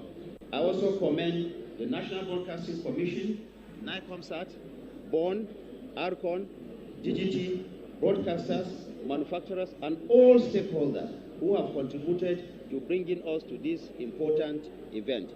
History will remember today as the day that Nigeria took another decisive step towards completing its digital broadcasting journey. As we launch this platform today, we do so with confidence that the federal government will continue to support the broadcasting industry, strengthen local capacity, encourage innovation, promote investment, and ensure that Nigeria fully realizes the enormous opportunities offered by digital broadcasting. This launch is not the end of a journey. It is the beginning of a new chapter for Nigerian broadcasting.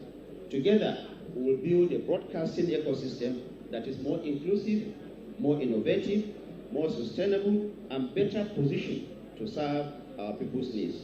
on behalf of the federal government of Nigeria and the support that President Bola Ahmed Tinubu has given us, it is my honor and privilege to formally launch the digital switchover platform.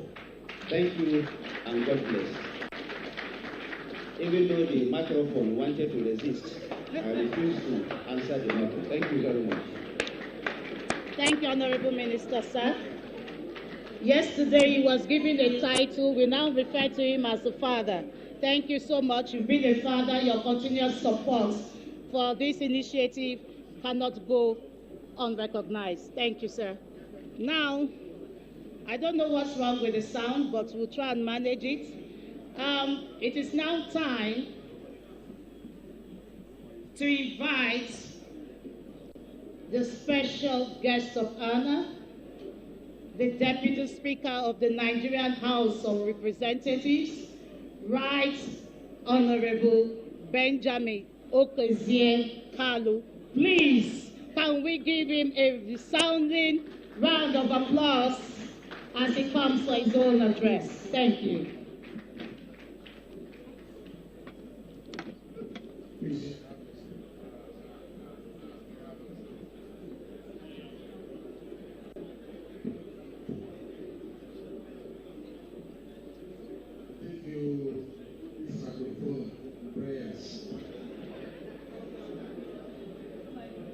The chief host, the Honorable Minister of Communication, Innovation, and Digital Economy,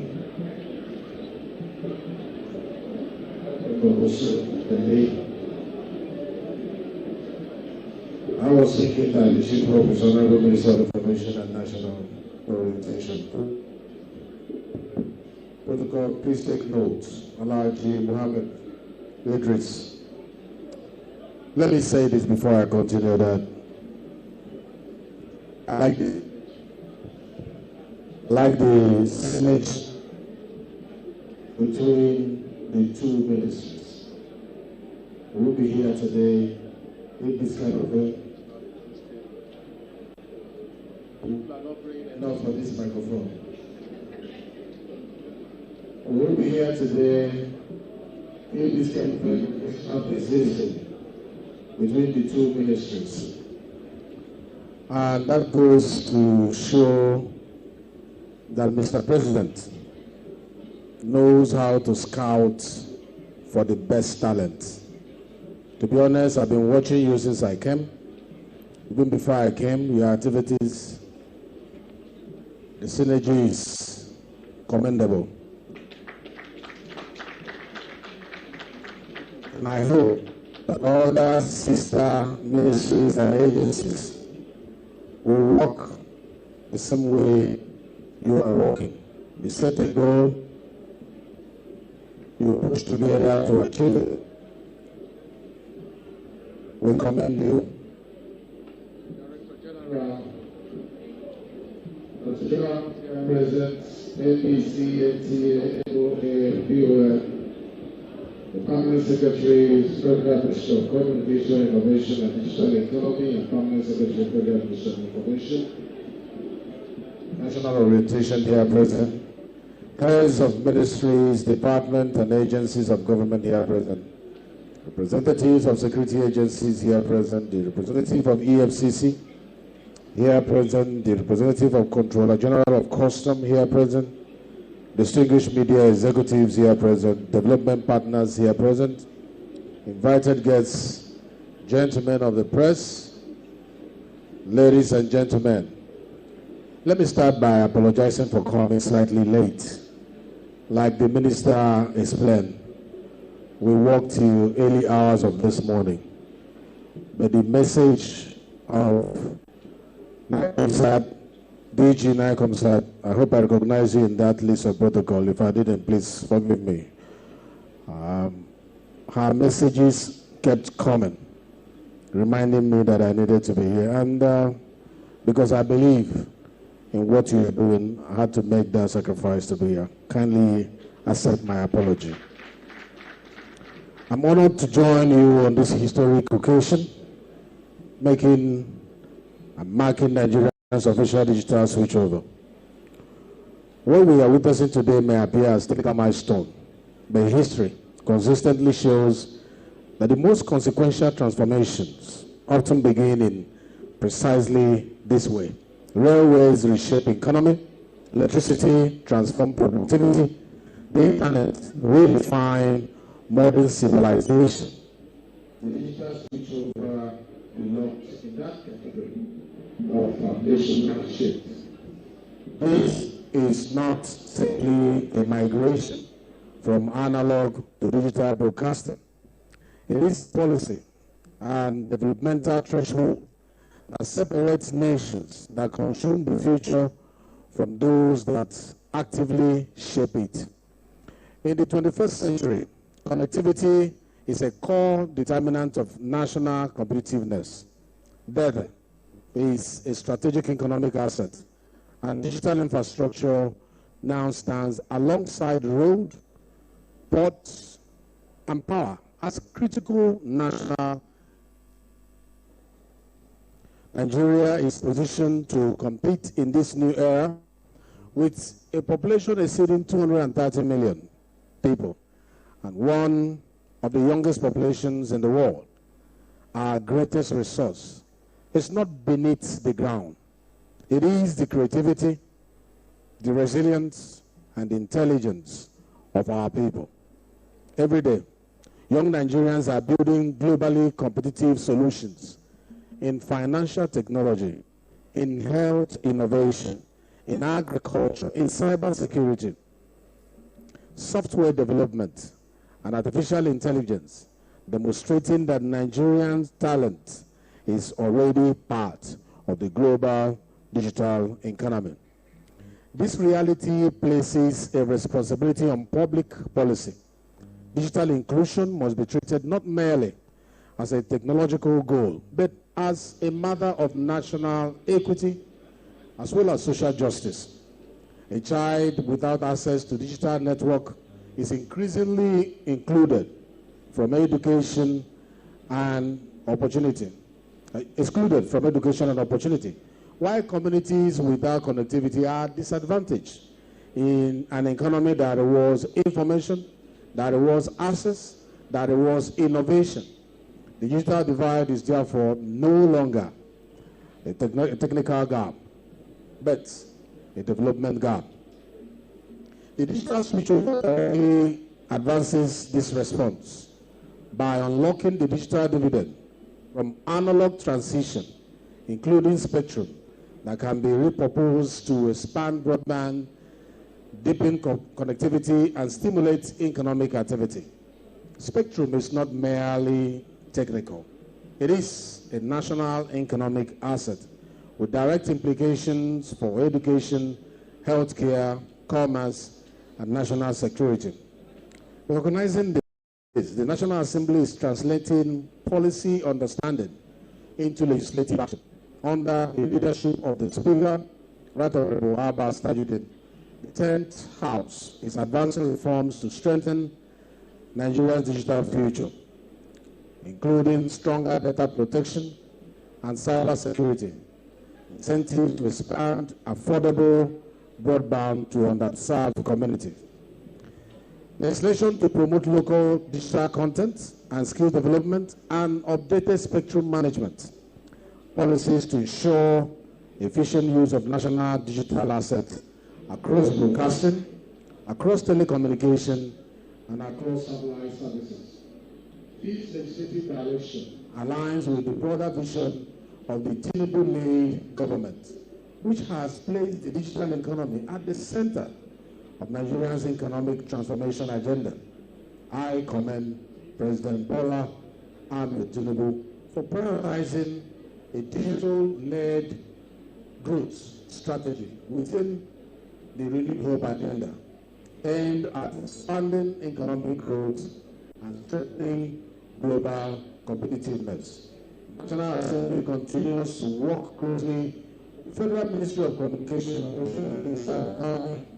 under Minister Bosun Tijani, as well as our leads, who has shown that what was difficult to achieve 10 to 15 years is possible under his leadership as Minister of Information and National Orientation Agency. We congratulate you. We will continue to work with you to strengthen the legal and institutional framework for this transformation. This includes the development of the national digital economy and e-governance frameworks to support digital services, cybersecurity, and secure data exchange across governments, alongside online investment in national fiber optic expansion, and broader connectivity for millions of previously unconnected Nigerians across all geopolitical zones. The digital switchover we celebrate today is therefore not an isolated event. It is part of a coordinated national effort to build a modern digital economy that works for all Nigerians. Digital transformation of this scale requires collaboration between government on one side, the private sector, and development partners, and the regulatory government that enables innovation while protecting the public interest, and a shared commitment to intentionally build the future. That future is already unfolding as artificial intelligence reshapes productivity. Satellite systems expand communication, and digital platforms redefine how societies learn and trade. The question before Nigeria is whether we will shape these changes or merely adopt them. We must choose to lead, not only as consumers of innovation, but as contributors to the technologies that define the future. In this regard, I commend the National Broadcasting Commission for driving these important national projects. I particularly recognize NICOMSAT for its significant role in powering the technological backbone of this digital transition. Satellite infrastructure, strategic national capacity, extending connectivity to all that serves area, strengthening national security, and supporting the expansion of digital access where terrestrial networks remain limited. NICOMSAT, therefore, represent a vital element of Nigeria's indigenous technological capacity and a growing national asset in the global digital ecosystem. This nation that will prosper, which is our nation that is prospering in the decades ahead, are not necessarily those with the greatest natural resources, but those that succeed in connecting their people to knowledge and their people to opportunity, investing in human capital and building ecosystems. This digital switchover will therefore not be technical alone, but developmental. Whether it expands opportunity, reduces inequality, and improves the lives of ordinary Nigerians is a question that we should be asking. And I know that the answers to this question is found in this switchover. If history records anything from today, it should not only be that Nigeria completed a technological transition, it should also record that Nigeria deepened its commitment to becoming a digital nation, where innovation is enabled, where talent is empowered, and where opportunity is broadly shared. As I round up, when a nation connects its people, it unlocks its potential. When it empowers its innovators, it accelerates its prosperity. And when it chooses to build the future before the future arrives, it secures its place in history. May this digital switchover mark another decisive step in Nigeria's journey towards that future. The Parliament will always stand by you as this journey begins today. Thank you very much for listening, and God bless the Federal Republic of Nigeria.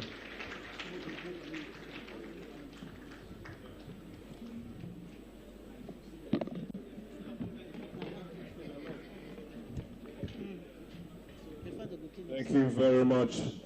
Please, another resounding round of applause for the Deputy Speaker of the House of Representatives. Thank you very much. At this time, the Deputy Speaker and dignitaries will proceed on the official ribbon cutting just outside. So please, all stakeholders, all dignitaries in the front row, please make your way outside for the official ribbon cutting and tour of the facility. Please make your way outside. Thank you. No, they follow them. They go. Me. They go. They go. Oh, yeah, no, go. They go, close. They go allow now enter. Why they not allow us? Not people behind your wedding now.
Good afternoon and thanks for joining us on ITV News at noon.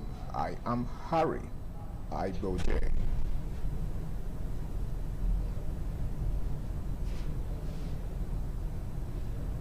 Specially curated promos now run all week at Cardo Plaza, Elliott Sports Bar. Mondays are Brands Night, Tuesdays bring Game Night, and Wednesdays feature Ladies Night and Karaoke. Happy hour runs from 4 p.m. to 8 p.m. Buy 5 beers and get 1 free, while on Fridays deliver open mic vibes. At Kung Fu Chinese Restaurant, enjoy lunchtime specials from 12 p.m. to 4 p.m. at 5,000 Naira, Monday to Thursday. Rush hour runs from 8 p.m. to 9 p.m. at 4,000 Naira, while Sundays feature a buffet from 12 p.m. to 5 p.m. at 20,000 Naira. You can also enjoy our outdoor dining experience. Enjoy half-price movies on Wednesdays at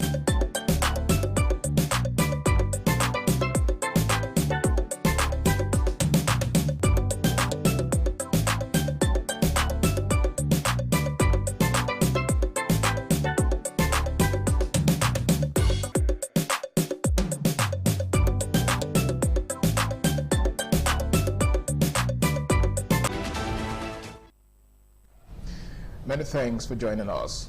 Nigeria and Cameroon have signed a memorandum of understanding on bilateral defense cooperation with a focus on securing their shared southern border and strengthening maritime security in the Gulf of Guinea. The agreement was signed in Yaoundé on Wednesday by Nigeria's Minister of Defense, General Christopher Musa, retired, and Cameroon's Minister Delegate at the Presidency in charge of Defense, Mr. Joseph Asomo, following 2 days of deliberations by defense and security experts from both countries.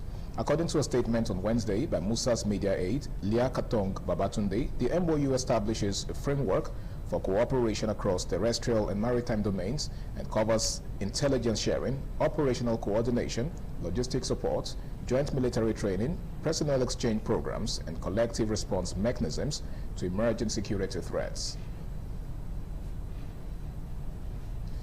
The First Lady, Senator Oluremi Tinubu, announced a 100 million naira grant for 2,000 petty traders in Benue State as start-up capital for their businesses. She spoke at the inauguration of the Community Information and Technology Center in Ino Vandiska local government area of the state, noting that ICT serves as a significant tool for empowering communities, especially women. Mrs. Tinubu said that Benue now has 4 ICT centers, while 15 others have established across states of the Federation, including Abia, Cross River, Rivers, Delta, Ebonyi, Edo, Jigawa, and the Federal Capital Territory. She stated that all the centers are equipped with computers and other ICT facilities, adding that the initiative was designed to bridge the digital gap across the country. She said the knowledge of ICT serves as a significant tool for empowering communities, especially women, and will enable them to break new opportunities and enhance youths in their educational prospect in the global economy. The federal government says the Digital Switchover DSO program is not only a broadcasting initiative, but also an economic transformation project with the potential to expand opportunities for broadcasters, content creators, advertisers, and millions of Nigerian viewers. The Minister of Information and National Orientation, Mohammed Idris, stated this Tuesday at a stakeholders meeting on the Digital Switchover rollout in Nigeria, convened by the National Broadcasting Commission, NBC, in Abuja. Abigail Aderemi reports. At the meeting, which brought together key players in the broadcasting industry to deliberate on way forward for the digital switchover project in Nigeria, the Minister of Information and National Orientation, Mohammed Idris, reiterates federal government's commitment to the successful implementation of the program. He notes that the DSO will enhance broadcasting quality, improve spectrum efficiency, and create new opportunities within the media and creative sectors. The digital switchover program, it is an economic transformation initiative with the potential to expand opportunities for broadcasters, content creators, manufacturers, technology providers, advertisers, and of course, millions of Nigerian viewers. The meeting later proceeds into a closed-door stakeholders engagement session chaired by the Minister of Information and National Orientation, Mohammed Idris, alongside the Chairman of Broadcasting Organizations of Nigeria, BON, Chief Tony Akiotu. Following deliberations, a communique is presented to journalists with stakeholders reaffirming their collective commitment to the successful implementation of the digital switchover program across the country.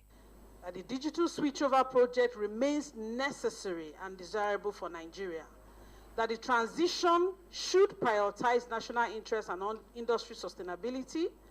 That more regular and continuous stakeholder engagement and consultations are essential. That local content development and local manufacturing should remain central objectives to the DSO implementation. That the DSO model must ensure sustainability across the broadcasting value chain. Stakeholders, including the Managing Director of Independent Television and Radio, Engineer Elvis Obaseki, pledged continued collaboration with relevant government agencies to ensure that the DSO program delivers improved broadcasting services, wider audience reach, increased revenue opportunities, and greater value for Nigerian consumers. From Abuja, Abigail Adiremi, ITV News. And the federal government has secured approximately 150 convictions within the first 2 days of its latest phase of mass terrorism trials. Attorney General of the Federation and Minister of Justice Lateef Fagbemi, SAN, made the disclosure while speaking with the media at the Federal High Court in Abuja, where the trials are being conducted simultaneously before 10 judges of the court. The AGF said the current phase, which commenced on Monday, had already recorded about 160 trials, leading to roughly 150 convictions on its first day alone.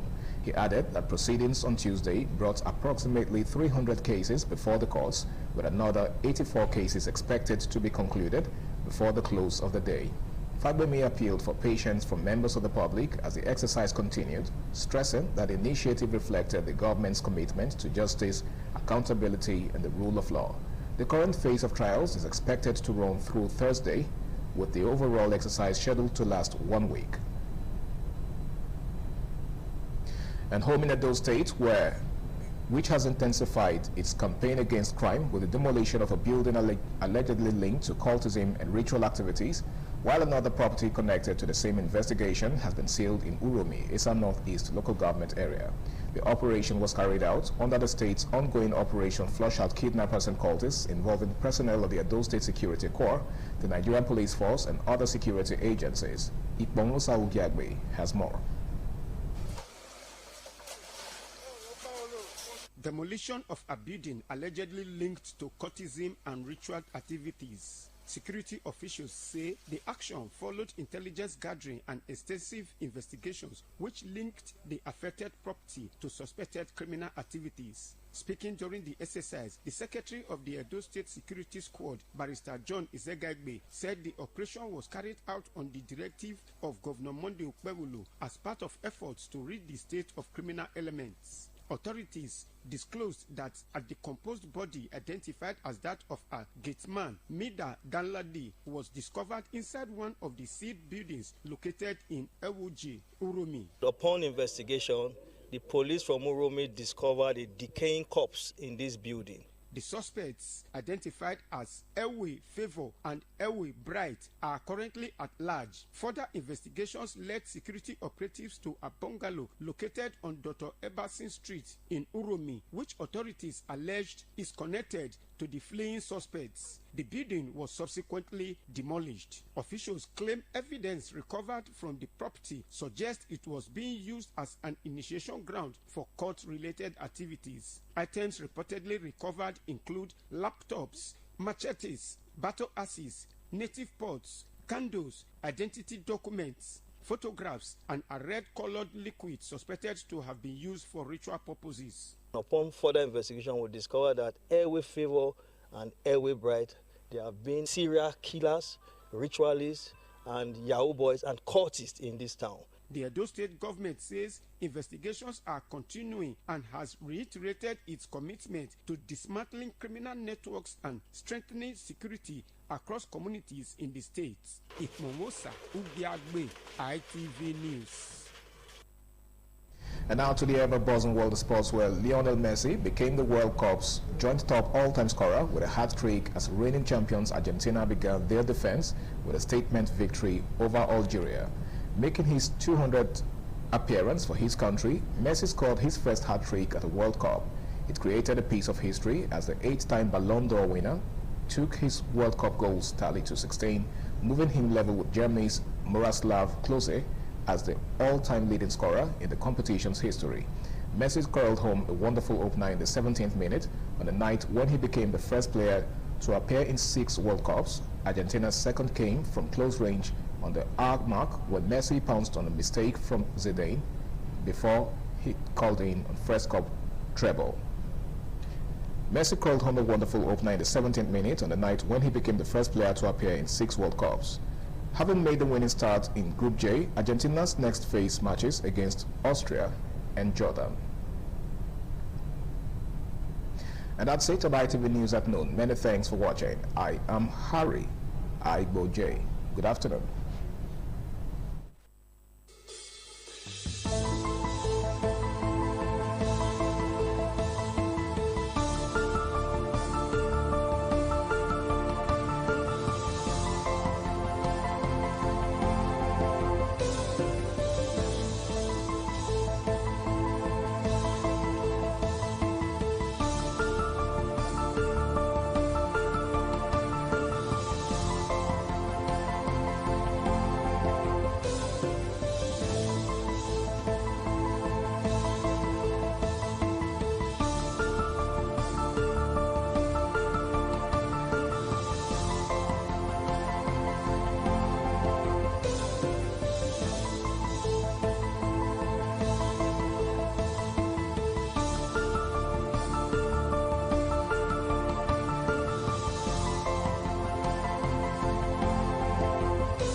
ITV, certainly the best.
ITV, certainly the best.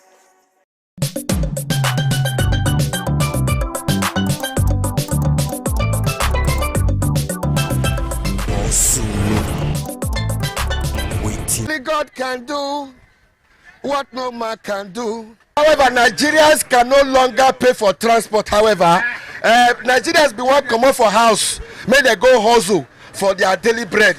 But the transport when they want to come out, it already work the daily bread for the house. When you calculate the transport when you want to come out, go hustle. Go reach where you want to go hustle, come back. But His Excellency, those new Cha-Cha CNG bus where you buy, where them they? I know they government out, but when we want start to the user, you know say this kind of election time now in Nigeria still they happy. We don't see how say you don't buy sharp. Papa, how are you? Well, I don't know.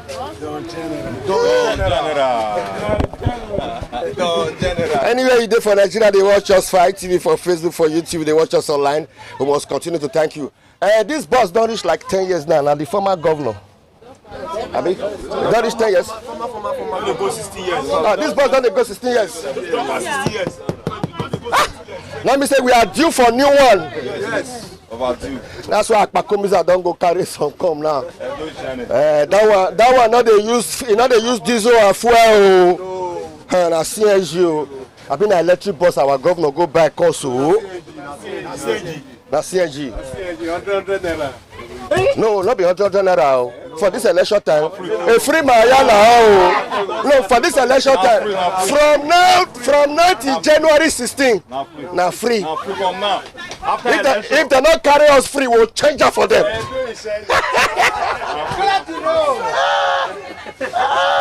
300 naira. Who wants to that for the 300 naira? This is not there. This is not there. His Excellency, the Executive Governor of Edo State.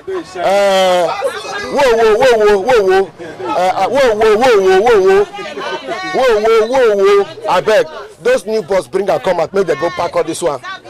Abi? Yes, people deserve it. People deserve. We deserve to have a new bus. A new bus. Yes. Oh. Yes. Let's say never enter street. I bet may enter.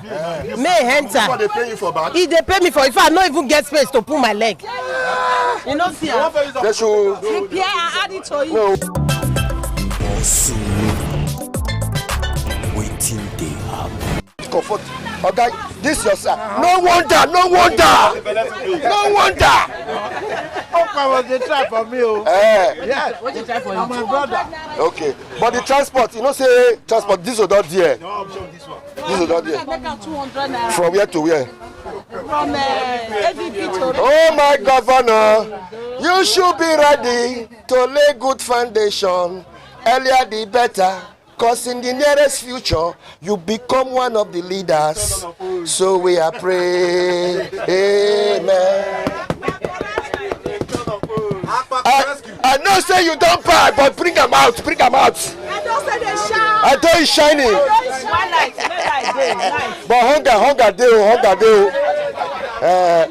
Transportation, however, transportation is one of our biggest challenges in Nigeria. Even me as a worker, whether you work for private sector or government sector, you go see I'm say transportation don't take 90% of our salary. Now, hear what? May I tell you what they rain now? They say all the hustle they hustle now. They say now belly and toilet with the hustle I put. Now so what if you save again? What it concern you for what I talk so? What it concern you? I make I help you finish. Say, not be the country we dey. Say the work where they work. Na belle. Na belle oh, not if you save again. You mean say Nigerians now as a civil servant, you know if you save like 2 million naira. After you don't receive your salary, you know if you get 2 million naira as balance. No, say as a Nigerian, you don't work, pay house rent, feed their children, pay school fees, don't do it. You know if you get 2 million naira as balance for your. Let me say you be Yahoo boy now. Don't be say you dey work. When you want to see we will increase your salary. This new bus, you go enjoy the AC. The new bus is coming. When they come, make the new bus quick come. And you bring it and make NEPA light day. No light, no light for you go buy solar fan. No. All the old women don't buy solar fan. So they carry solar fan follow body now. You go buy inverter fridge. Go buy solar fridge. We not go fit wait for NEPA again. We not fit wait for light. They want to kill us in this country. Everybody that they buy solar for us. Go borrow money from Lapo. And then they go. If to say not be public transport, if you see Nigerians they trek. Even so many Nigerians now don't park their vehicle now. They don't park big men now. People don't park their motor. Yes, because of fuel. When it's too expensive. Now this Iran-American war na cause. Na cause. We not get refinery. No, now because of the American. We not get refinery. Donald Trump don't want Iran now. We not get refinery. You know, you say we don't give out to Chinese company. You know, yeah. Excellency, I beg bring out the new boss. I beg. Oh, we'll bring out the new boss. This is about 15 years. We don't to repair this motor to bring out the new. Okay. What did they happen? Oh, your money. Oh. What did they happen? 500 naira. What did they happen? 500 naira. But you don't have to enter this, but we still make government may bring out the new bus. We now increase. Oh. Wait, let me the answer. What did they happen? See the way people they rush enter public bus. What did they happen?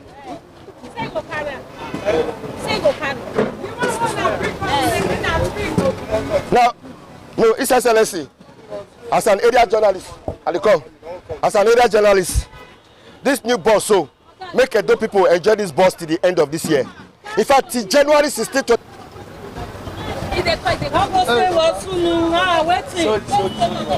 Where this one now? Mother, you don't see all that small bus enter where you call the enter this one. You don't see small one enter. You don't take up. Why you call the enter this cheap one? It's not cheap now. It's cheap. I go say cheap. It's not cheap. This one is supposed to be free bus. No. 300 is it cheap? It's not cheap. It's supposed to be free. You know you say fuel don't go up. Okay, why did they want us to vote for them? Is it not because of all this? Now they tell an American carry you free from now till January 16th. See me now, I want to pay. I want to pay. Oh my governor! For this bus. I'm not saying passenger, I stay in Airport Road. Just now you are in Airport Road. We do queue for it because it's cheaper. The other buses are carrying 600, 700. You know, in this economic now, we cannot afford to pay such amount. That's why we are trying to manage and queue for the bus. But we queue, we are many. The governor have bought new Shasha bus. Ah, we thank him. Long may he reign. That bus AC deal. Yes, we knew. That bus not be cho. You mean it? That bus not be diesel, not be fuel. You mean it? That bus now. Buzz for our governor. It's not the hype. So where are you going? Where are you going? Now you the enter goes Ghana or South Africa.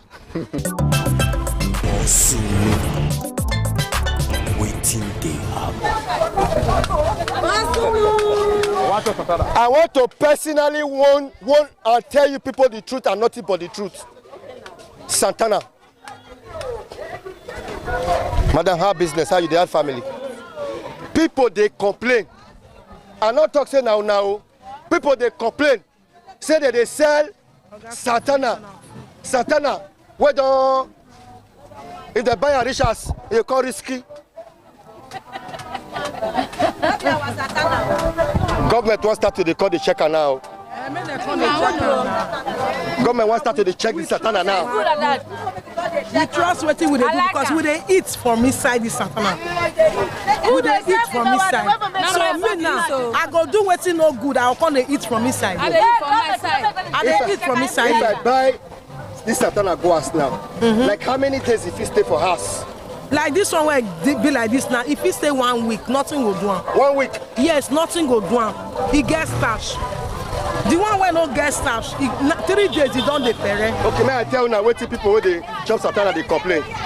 They say why be say Santana the smell, the cassava.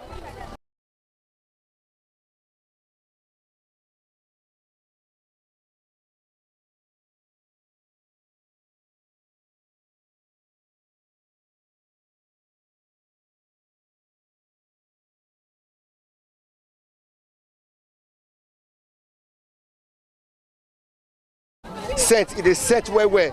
These are people just chop Santana and once you tell us say chop them. If you just open some, what did they cost them? That one another person go answer now. What did they cost them? I don't know, my own on the smell.